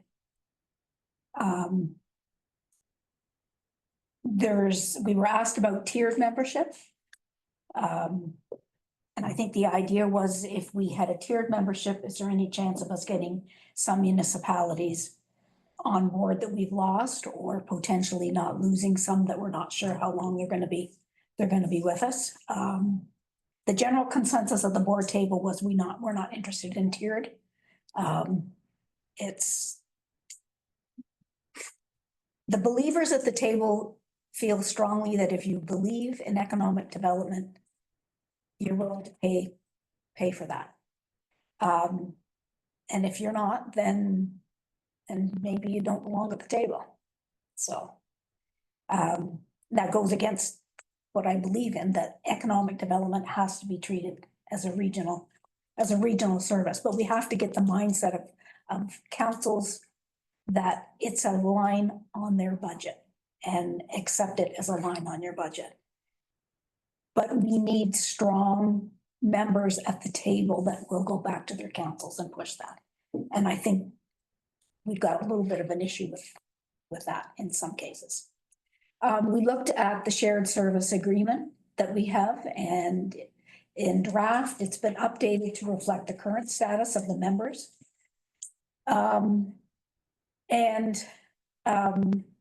We're waiting for comment back on that, but I don't think you've received any comments back from anyone, other than I had one suggestion about getting our 5 key goals and responsibilities as a schedule to the agreement, but I don't know if you've had any more take from it. So we did receive some feedback from one of our municipal partners with a suggestion on how you might include a non-voting member as an item within the agreement. And I actually pulled it up on my phone just so I'd have it be able to refer to it. As a definition, non-voting member means a municipality or organization which makes a yearly contribution to ACE but does not have a vote on the ACE board. The yearly contribution would not exempt the municipality or organization from the ACE fees for services. This would most likely, so the point behind that is we do have a current contributor that is not listed as an active member. And that's kind of where the whole tiered discussion came into play was, okay, well, if you're a non-voting member, what does that get you outside of what a regular member would get? So the way that that is worded, I think may be worth proposing or discussing further. The notion was that, that I think the anticipated start date was set for the new agreement January 1, 2026. But the conversations we're having now the attempt is being made to have a fulsome understanding of what some municipalities feel that they're facing around their council tables. And so there's lots of chat about the saleability of the ACE agenda around their tables, which was heavily part of the debate, and there's still some clarification being sought. There's no rush per se on finalizing the agreement. Pushing this back with the resolution that we have was a way of equipping our rep with the information to go back to the board table to discuss what those changes would look like. So we can expect likely monthly iterations as people discuss further, but the whole process of updating the agreement was reflective of if ACE needs to evolve or streamline or otherwise change to meet the abilities of partners or the needs of partners, then now is the time to discuss that. Yeah, I mean, we do want to make sure that ACE is doing everything that it can to be what a municipality needs as far as economic development goes. And, we do continue to ask municipalities, continue to ask the board reps, bring forward anything you would like to see added, any programs, any services. I don't see that the ACE staff get a lot of direction from, we have really good discussion at the board table and they get some input from us, but we don't, as board members, there's not a lot coming back. I don't know how many municipalities spend a lot of time discussing ACE at their council meetings, and I guess that's part of the frustration. Another member was very vocal and frustrated about the fact that as a municipality, we don't really give our businesses, we don't provide any services or support to our businesses. Just Township of Armour doesn't have a lot of expertise in the office or time to answer a lot of inquiries about potential new businesses that want to come in, or a business that's here that is looking for some support for whatever. We don't have the time in here, and that has to be acknowledged. And there needs to be, as far as I'm concerned, a little more respect for the amount of work ACE has done over the years, the resources that are there, and what can be utilized. I think the municipalities that utilize ACE get so much out of it. They see it. It's like, put that budget line in my budget and it's a no-brainer. The ones that maybe aren't utilizing it very much, question what they should be paying and how they should be paying. But, some of us feel very, very strongly that what's being done is we're getting a lot of bang for our buck. And it's frustrating that they don't all see that. It's very simple. Use ACE, lower your budget down to 3%. The way you think, Jerry. I'm not sure it's entirely, I'll leave it at that. I think one of the things that has worked against us at the outset is that the whole purpose of having federal funding or internship funding or any other federal or provincial funding was provided such to seed the organization. Yeah. And, we revisited it on a regular basis that eventually we are going to need to wean off of that support. And our former clerk treasurer administrator and current CAO of McMurray Monteith was attending the meeting on behalf of McMurray Monteith and had brought the question forward that at the outset of ACE as well, it was recommended that all parties set aside certain dollars every year to go into a local economic development reserve. And if you don't use it for projects, then you can use that to offset increases to your budgets as the full bill comes on after the funding is wound down. Armour is well prepared to do that and alleviate additional increases to taxes. It was not apparent, and I'm not saying it wasn't the case in some other municipalities, but it was not apparent that others did that. Also, while going through the I guess the breakdown of who pays what, a fairly prominent federal voice had always put forward the pay what you can, the coalition of the willing. If you got a few bucks, put it in the pot. There are some members that, because of how the budget is established right now, they're unhappy with that. And what I started calling that, just to present a little bit more concisely, is full share, full services, or full stop. And the argument was made at the meeting by staff that if we do that, when are we no longer Almagwin? If our map on our website has blotchy chunks of service here, service here, service here, it doesn't look any more fragmented than when it was when we started. Or sorry, it looks as fragmented as when it started. So there's a lot to unpack there. There was questions about, does this whole agreement need to go out and a new one start? And well, if you look at joint service agreements, the verbiage is pretty similar across the board. And I think it's incumbent upon the board to work with their member municipalities to illustrate any changes that they'd like to see. At this point, the staff was very clear that the work plan was derived from the strategic planning that was paid for by the feds in the province. They planned the work. We planned the work with their money. The work has been executed. And if there are deviations or changes, knowing we're hoping to go into a strategic planning process, then those need to be communicated. So ultimately, it's going to go back on the municipalities to come back and say, well, either you want to fight for the $10 million investment that's been created over the last 10 to 12 years, or, so that's the scoop. But there's been a lot of discussions around the staff tables, as well as with concerned board members about what might change moving forward. So it was brought up, I brought it up a couple of times that based on our current rate of members indicating or providing resolutions of intent to withdraw or what have you, or to withdraw, that we could very well be at risk, and we have to address that as such. It's difficult. We've got a situation where a municipality that used to be a member is now providing a donation. We can't set a budget, a 1-year budget, a 2-year budget, a 5-year project based on what a municipality may be able to give us. That's just not reasonable.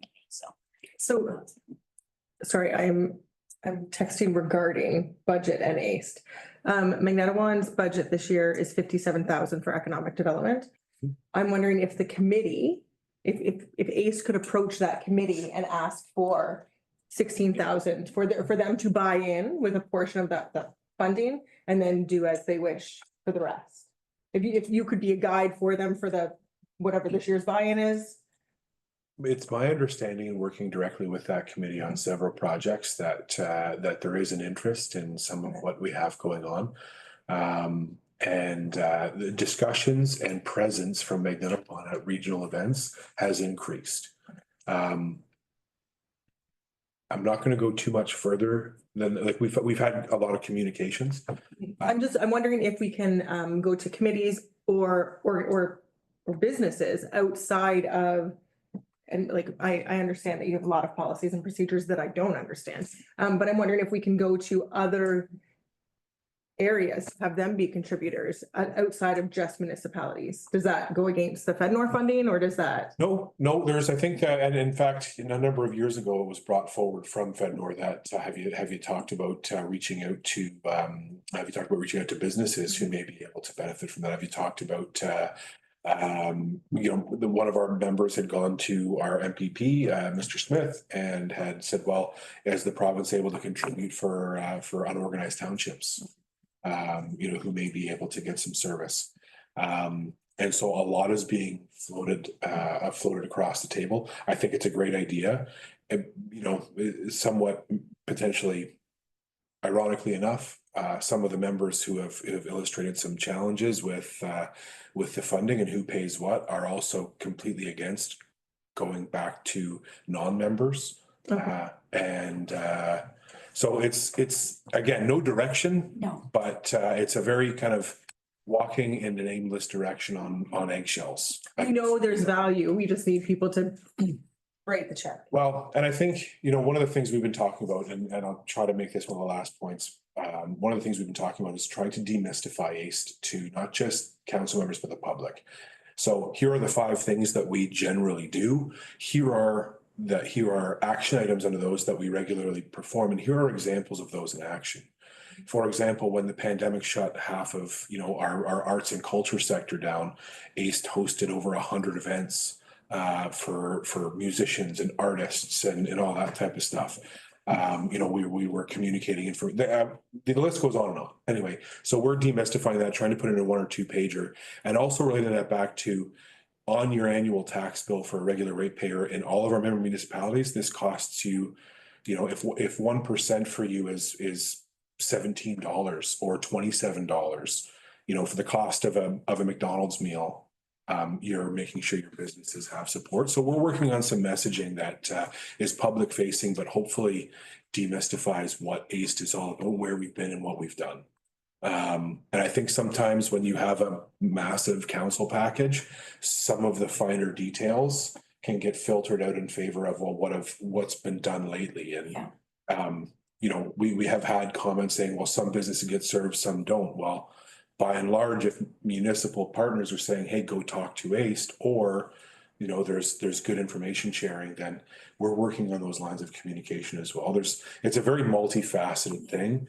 So I'm happy to take this conversation offline if, you know, yeah, there's a lot going on. And I think at this point for the resolution that we have on deck, it would be a case of having all of council take a look and say, is there any other information, you know? So Wendy's brought up the five you know, key areas that we'd like to have added in there, as these are what we do on a regular basis. These are the 5 buckets that we're trying to pour into.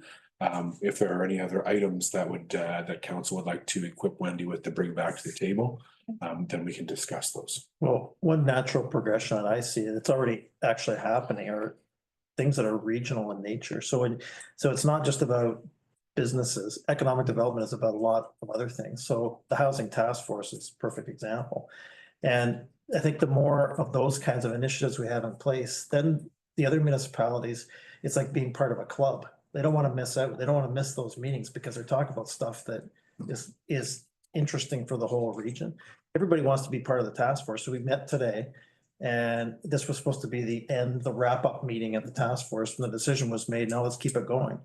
So there's that. There's the whole issue around what I call asset management across the Emmegan Highlands. So we got 3 arenas within the catchment. What are we doing? Like they're all going to die at the same time. What are we doing next? The best place to park that stuff is economic development, because it's regional, and because it's staffed, and it's not a bunch of councillors and mayors who come and go every 4 years and who change the direction, say, I support ACE, I don't support ACE. So every term of council is a big surprise for economic development. So I think those things, it's less obvious, but it's sustainable, and it's like kind of a new direction for ACE to go. And I think that's what's going to get people back. And it's not going to be a question of whether they're going to pay it or not. They're not going to want to miss out because everybody else is talking. It's like everybody else got invited to the party, but they're not there. Well, to understand the need to be a part of it. Right. Because it impacts them. They must have some asset that they need to talk about, or they need to talk about housing. So if they want to see at the table, that's the place where it's going to exist. We had a comment from a member that was communicated via one of their staff members that, you know, are the priorities of X, Y, and Z member being reflected in the actions of ACE, or is it mostly just in the South End, arguably due to, you know, some of the funding projects that we participated with. And the response back to that was that we were engaged. to support those projects. And, you take a look at the Katrina Community Center or other projects that we're looking at, or the funding for McMurray Monteith, we were engaged. And in that conversation, I was like, well, yeah, anytime we've asked for service, it's been great, but we don't often have time to go back and ask. I'm like, well, if you're going to do the work that you're going to ask for help with, a quick 2-line email, what can we do here? So we've also talked about having more of a, having staff have a bit more of a presence, similar to what bylaw is doing right now. They spend time.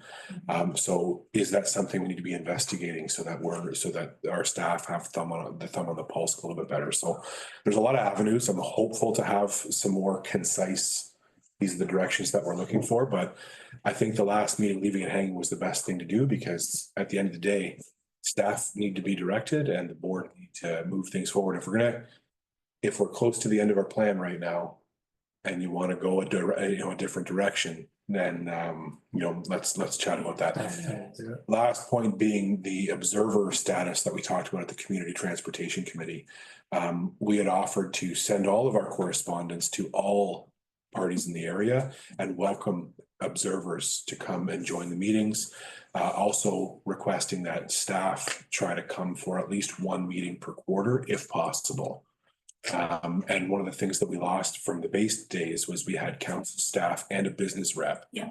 We had one non-member municipality saying the reason why we're not involved is there's too many politicians sitting around the table. And that muddies the water. It was never, the strat plan never suggested having that much council representation. It was business representation. So that's an interesting point, I think, to bring back to the table and say, okay, well, what else? Business folks aren't going to hesitate to direct. They'll be fighting over which direction to push. So I think that there's some interesting discussions coming out of this that will cycle back in. Anyway. One other good news is, based on what Dave just told me, an update the other day, is the current CNO funding we have is going to carry through to the end of 2027. We thought we would be used up by about the mid 2027, but it looks like we're going to be funded till the end of 2027, which is good. Any questions? Any further discussion you want on that, or can we move on? We do have a resolution related to this. So Council Township of Armour have reviewed the ACE draft joint services agreement, support the document in principle, and direct staff to provide feedback to the ACE board members. Over. Sure. Second, Wendy. All those in favor? That's carried. Thank you. Last up, Health Council. So we have a printout. The minutes just came out today. I didn't get a chance to do a report on this one. There's been a breakthrough. I'll get to that in a second. So we had the new Health Human Resource recruiter, Dave Gravel, came out to our meeting he's been on board for about 2 months now. This is, for those who don't remember, each of 8 municipalities are giving $1,000 a year towards the recruiter. So it was Susan Keese before, I think her name was. It's now David Gravel. So he's in charge of hiring healthcare professionals across the entire Muskoka-Almaguin region, whether it's physicians, nurse practitioners, whatever they're looking for. So it's an ongoing, it's kind of like economic development. It's just one of those jobs that never stops. He's always on the go, but he's got tons of experience. It's very good. So we're looking forward to having him on board. They're trying to shore up resources, especially down in Huntsville and Bracebridge, but he's already having pretty good success. So he was at the meeting. The family health team here, the Almaguin Highlands Family Health Team, now have 184 patients off of the wait list with their new nurse practitioners. So they've only been there for a couple months as well. So that's pretty good progress, and they continue to fight through their wait list. Cheryl Harrison was at the meeting. She gave an update on the strategic plan for the hospital.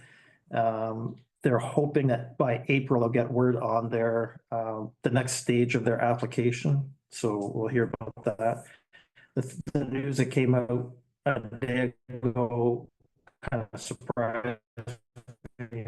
Apparently Aurelia has also been awarded a hospital Well, out of the blue. So I thought it was an April Fool's joke when I first heard it, but apparently they've been. So that, I didn't even know they were in the game, so we'll see where that goes. That may be years down the road, but. Charlene had mentioned at the clerks meeting, there was discussion around what do we do with the local share funds and set up a trust fund. So that was discussed as well. That's a great idea. I think that's awesome. And then the final thing was, and I bit my tongue and stayed out of the conversation and just let it roll the way it needed to roll. And that was, Sean from Berks Falls brought their planned capital budget for the 150 Houston Street building for the next 6 or 7 years. And it was one that we had seen before. It was a 2021 report that had been done with cost estimates.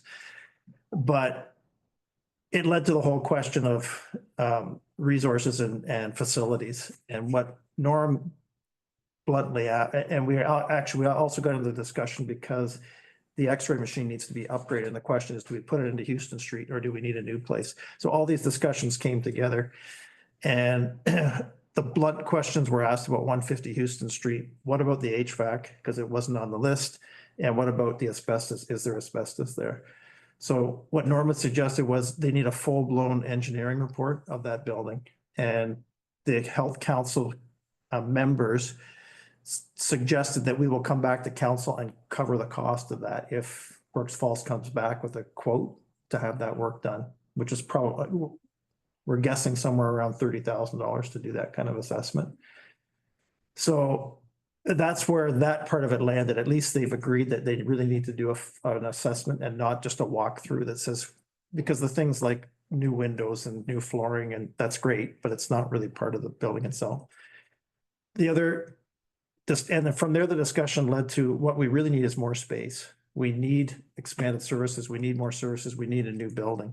So everyone is on board with the idea that we need to talk about all the facilities and we need a new facility.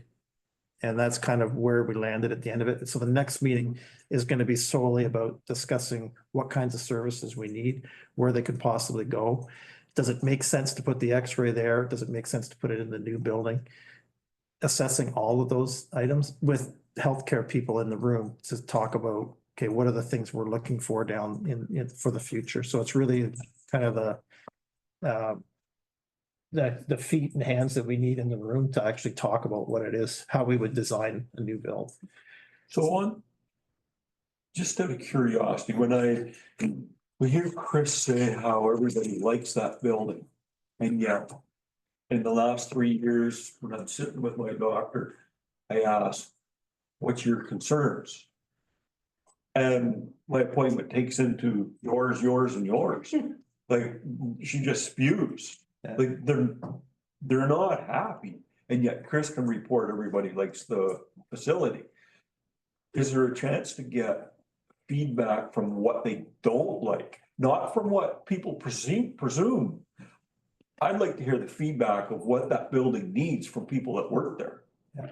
And I think things like the HVAC certainly would come up because that's a constant issue. But the other discussion that we had though, we got into the whole rental discussion at 150 Houston Street. And one of the things that Shelley from the family health team said was the bottom line is the doctors and the family health team only have so much money for rent. So to ask them to go to the new building, all they say is, well, how much is the rent? That's all they care about. Is the rent going to be double what I'm paying now? So what we decided was to stop having that discussion and just say, we need a whole bunch of services, and whether they stay there or not is immaterial. If they want to stay there because it's cheaper rent, that's great. Why not then take the x-ray out of there and have even more space for another doctor or whatever? So there's different options that we can look at, but the whole discussion about whether they should go there, and they're limited in terms of their budget. They're given a certain amount of operating budget for rent. So there's only so much they can pay anyway. The bottom line is we're going to need more healthcare services anyway, and we need a new space, and we're not going to do it there. Right. So like, we've emphasized that over and over. We're not losing, we're gaining. Exactly. And I mean, we gain what it would only make sense to invest somebody's money into a facility that can house updated equipment. Yeah. And if it's just office space, they can have it. They But can when say it that. comes to technical space, we should be upgraded, and, but what other services could be enhancing, the X-ray? So Yeah. that they're all, and then like So you that said, they're all in the same place. and maybe down the road, the doctors will go, this is getting. Well, from what my perspective is, it doesn't work. It doesn't flow. That building doesn't flow. So maybe the fact that we can't afford to go somewhere else, but it doesn't flow is what I keep hearing. Yeah, and they may decide to move at some point, but we're not gonna, there's no point in dying on that hill. If they wanna stay there, that's fine. That's fine. But because there's so much else that we need at the other facility. Okay. And those are the discussions. So I think we finally came to a meeting of the minds, and Norm actually thanked Sean for at least being open-minded, because Norm said Norm was pretty direct, said we were very frustrated with your previous member, because every time the conversation came up, it was shut down, and it was an argument. So it was circular, and we weren't getting anywhere, so.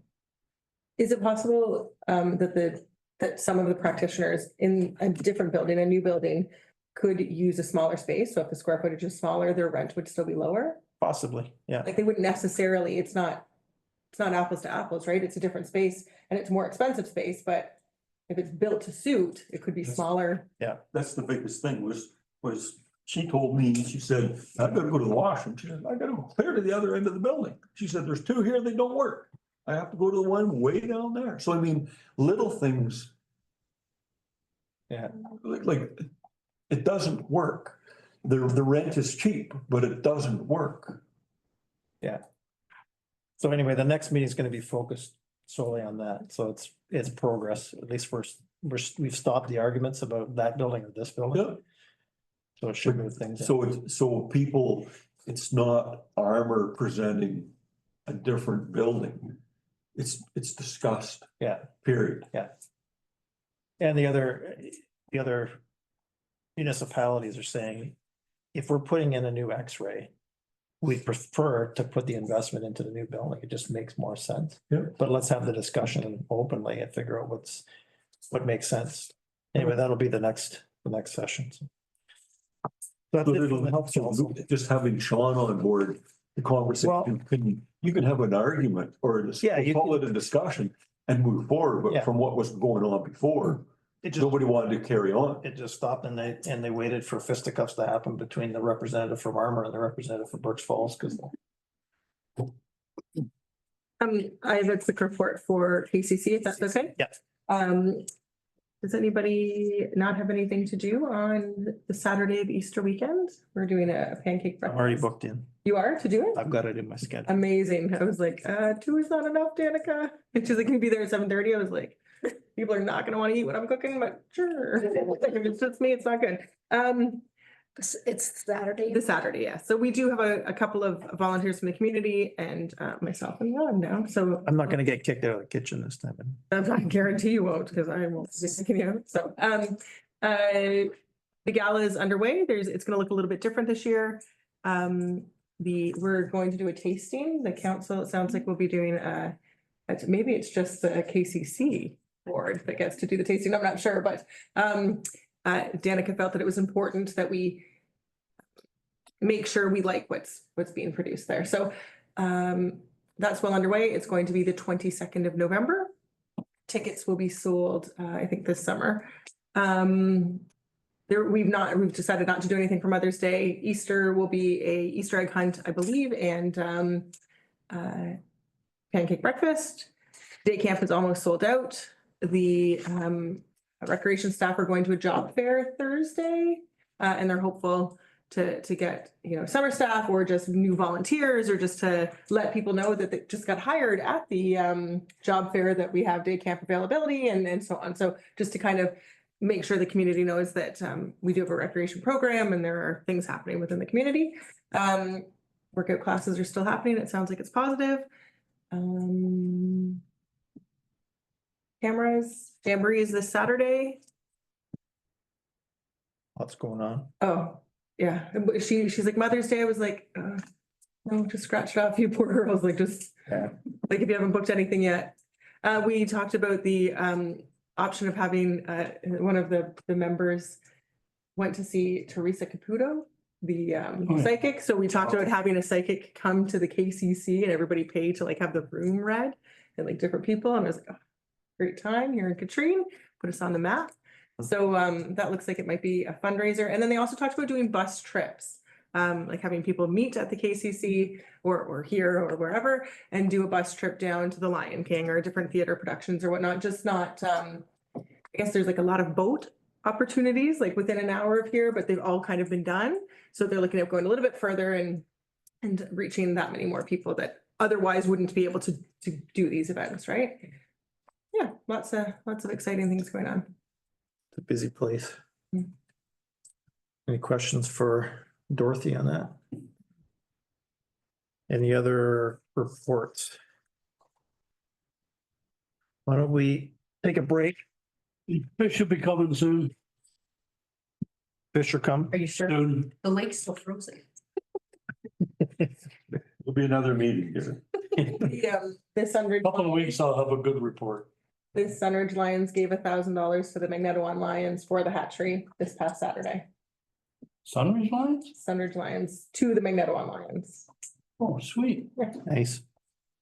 Good. Okay, let's, 10 shows at the end of the month. In Yeah. Sandridge. Yeah. should have combined that with our best meeting. Oh dear. Okay, let's break till 9:10.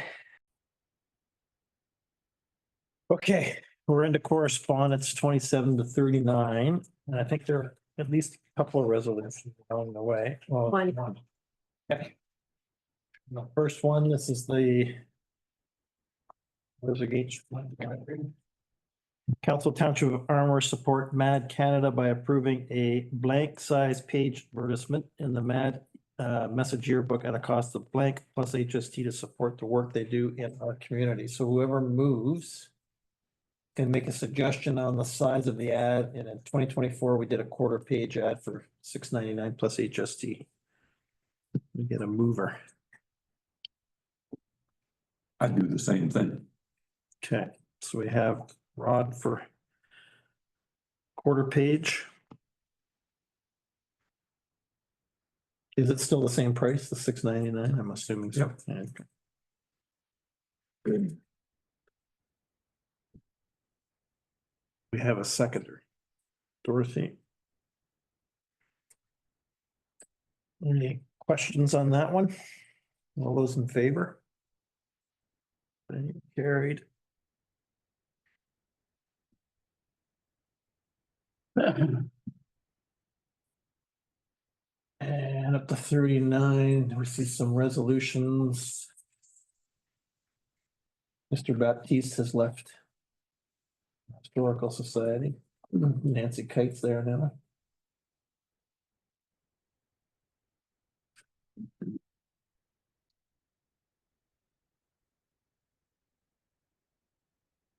Has it been decided who the EMS rep is yet?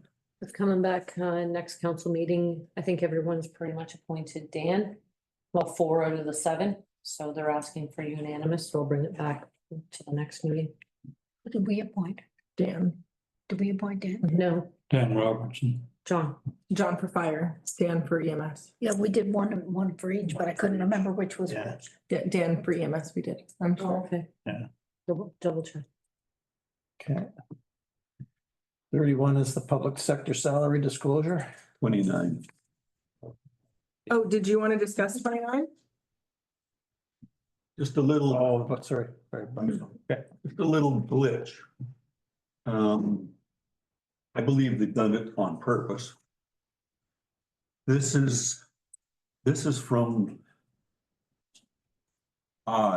Armour has gotten the entertainment for the fall fair for 15 years. It was agreed upon by the 3 municipalities that we would help the agricultural society because they could not afford, they washed their hands of entertainment for the kids like this. So the 3 municipalities got on board. Ryerson have picked, they would like to do just strictly pay for the climbing wall, makes it quick and simple for them. And with the staff, I used to do it, Charlene did it. Our staff is now picking the rides for bouncies for the fall fair. Burkes Falls conveniently states that hereby approves a request from Armour Runners and Burkes Falls Agricultural Society in the amount of, for the share of the fall fair bounces. This is so they can turn around and say to the Agricultural Society, oh, we've already given $1,250. They did this last year. They said they included the $1,250 as their donation to the fall fair. And I explained to them, I said, no, I said, the bounces are me, or I came forward to the same speech.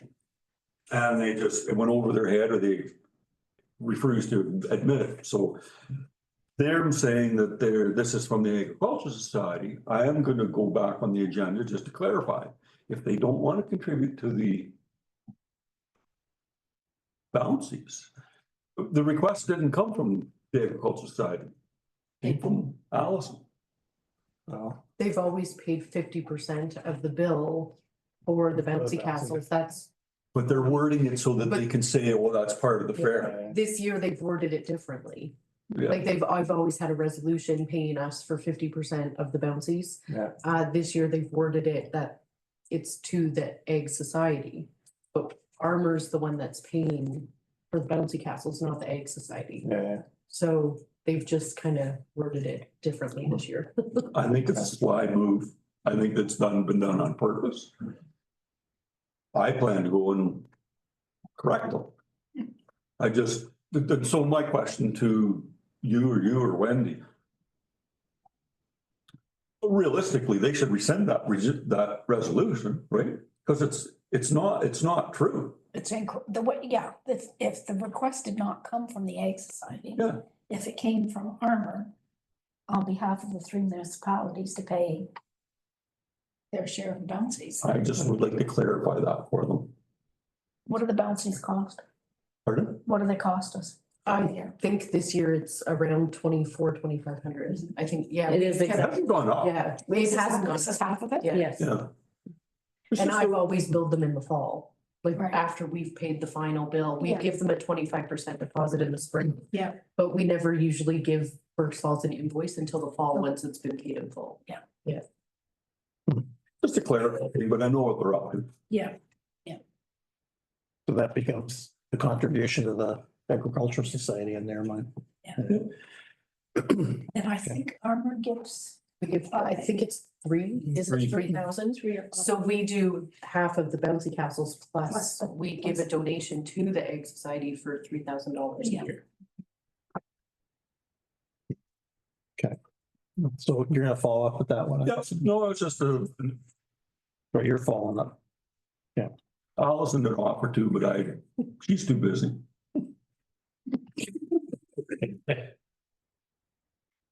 Okay. Salary disclosure, vegetation management from CN.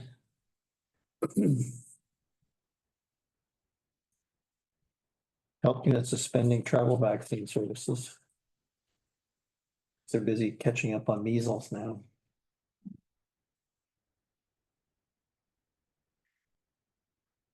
Is 34 related to Bess? No, it's for hydrogen, similar, it's probably the ministry, is it Ministry of Energy? Well, Yeah. clean energy economy. Yeah, hydrogen and nuclear is gonna be a big thing.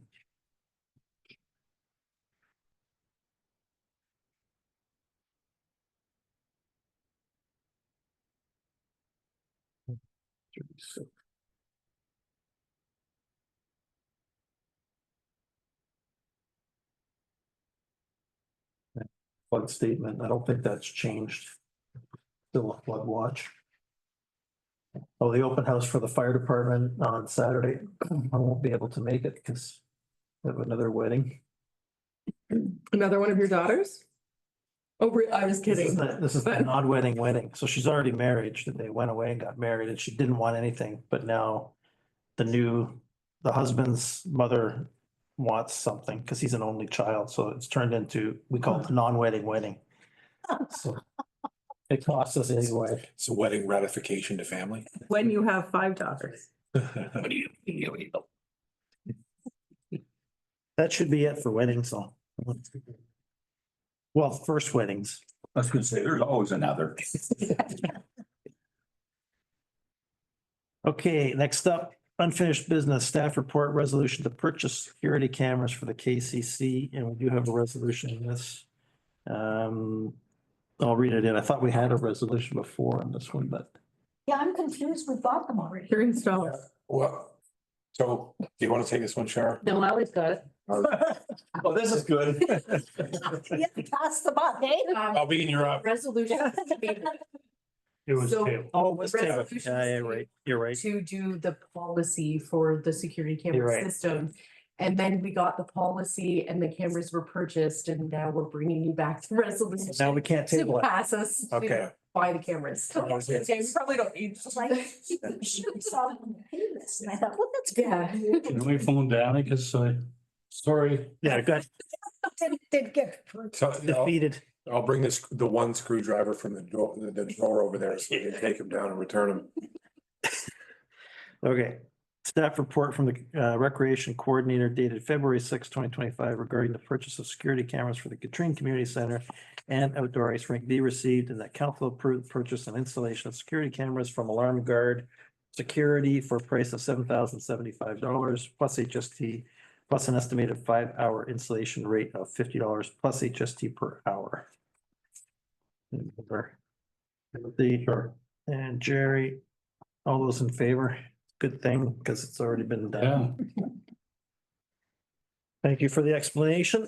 Looks great, but we were in there yesterday. Looks like cameras on screen. Working good. Good. we got some signs that say under security. Yeah, she did get signs. Yeah. Okay, next up, we have 41, which is Ryerson's.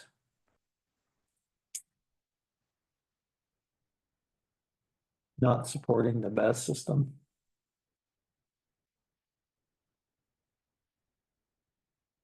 And 42 is Dan for the EMS. New business, the AMP system, item number 43. I spent hours on that. Hours. Looks nice. Thanks.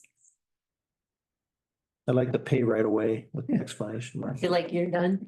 Do you like that? You're done? Okay.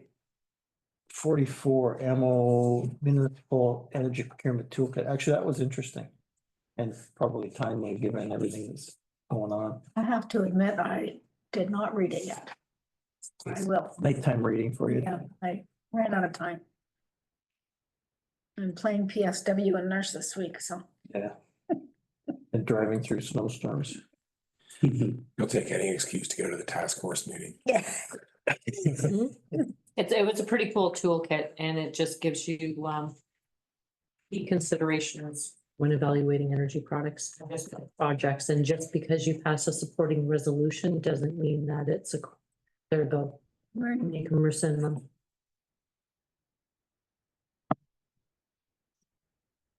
That's just keeping in mind going forward, any applications, Yeah. land use compatibility.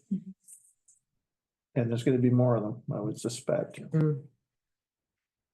And 45 is the the District of Paris Municipal Association meeting, which is Friday, May 23rd.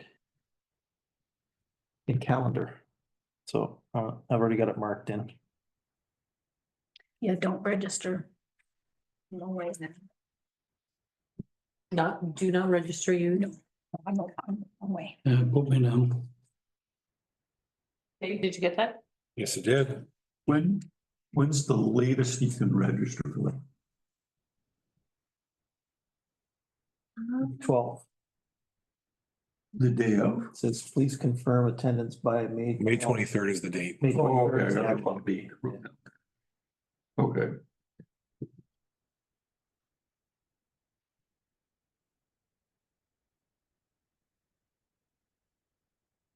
Okay. I don't have anything else. It's only 9:30. Oh. Let's get out of here quick then. Council Might Township. snow. Turns this regular council meeting at 9:30.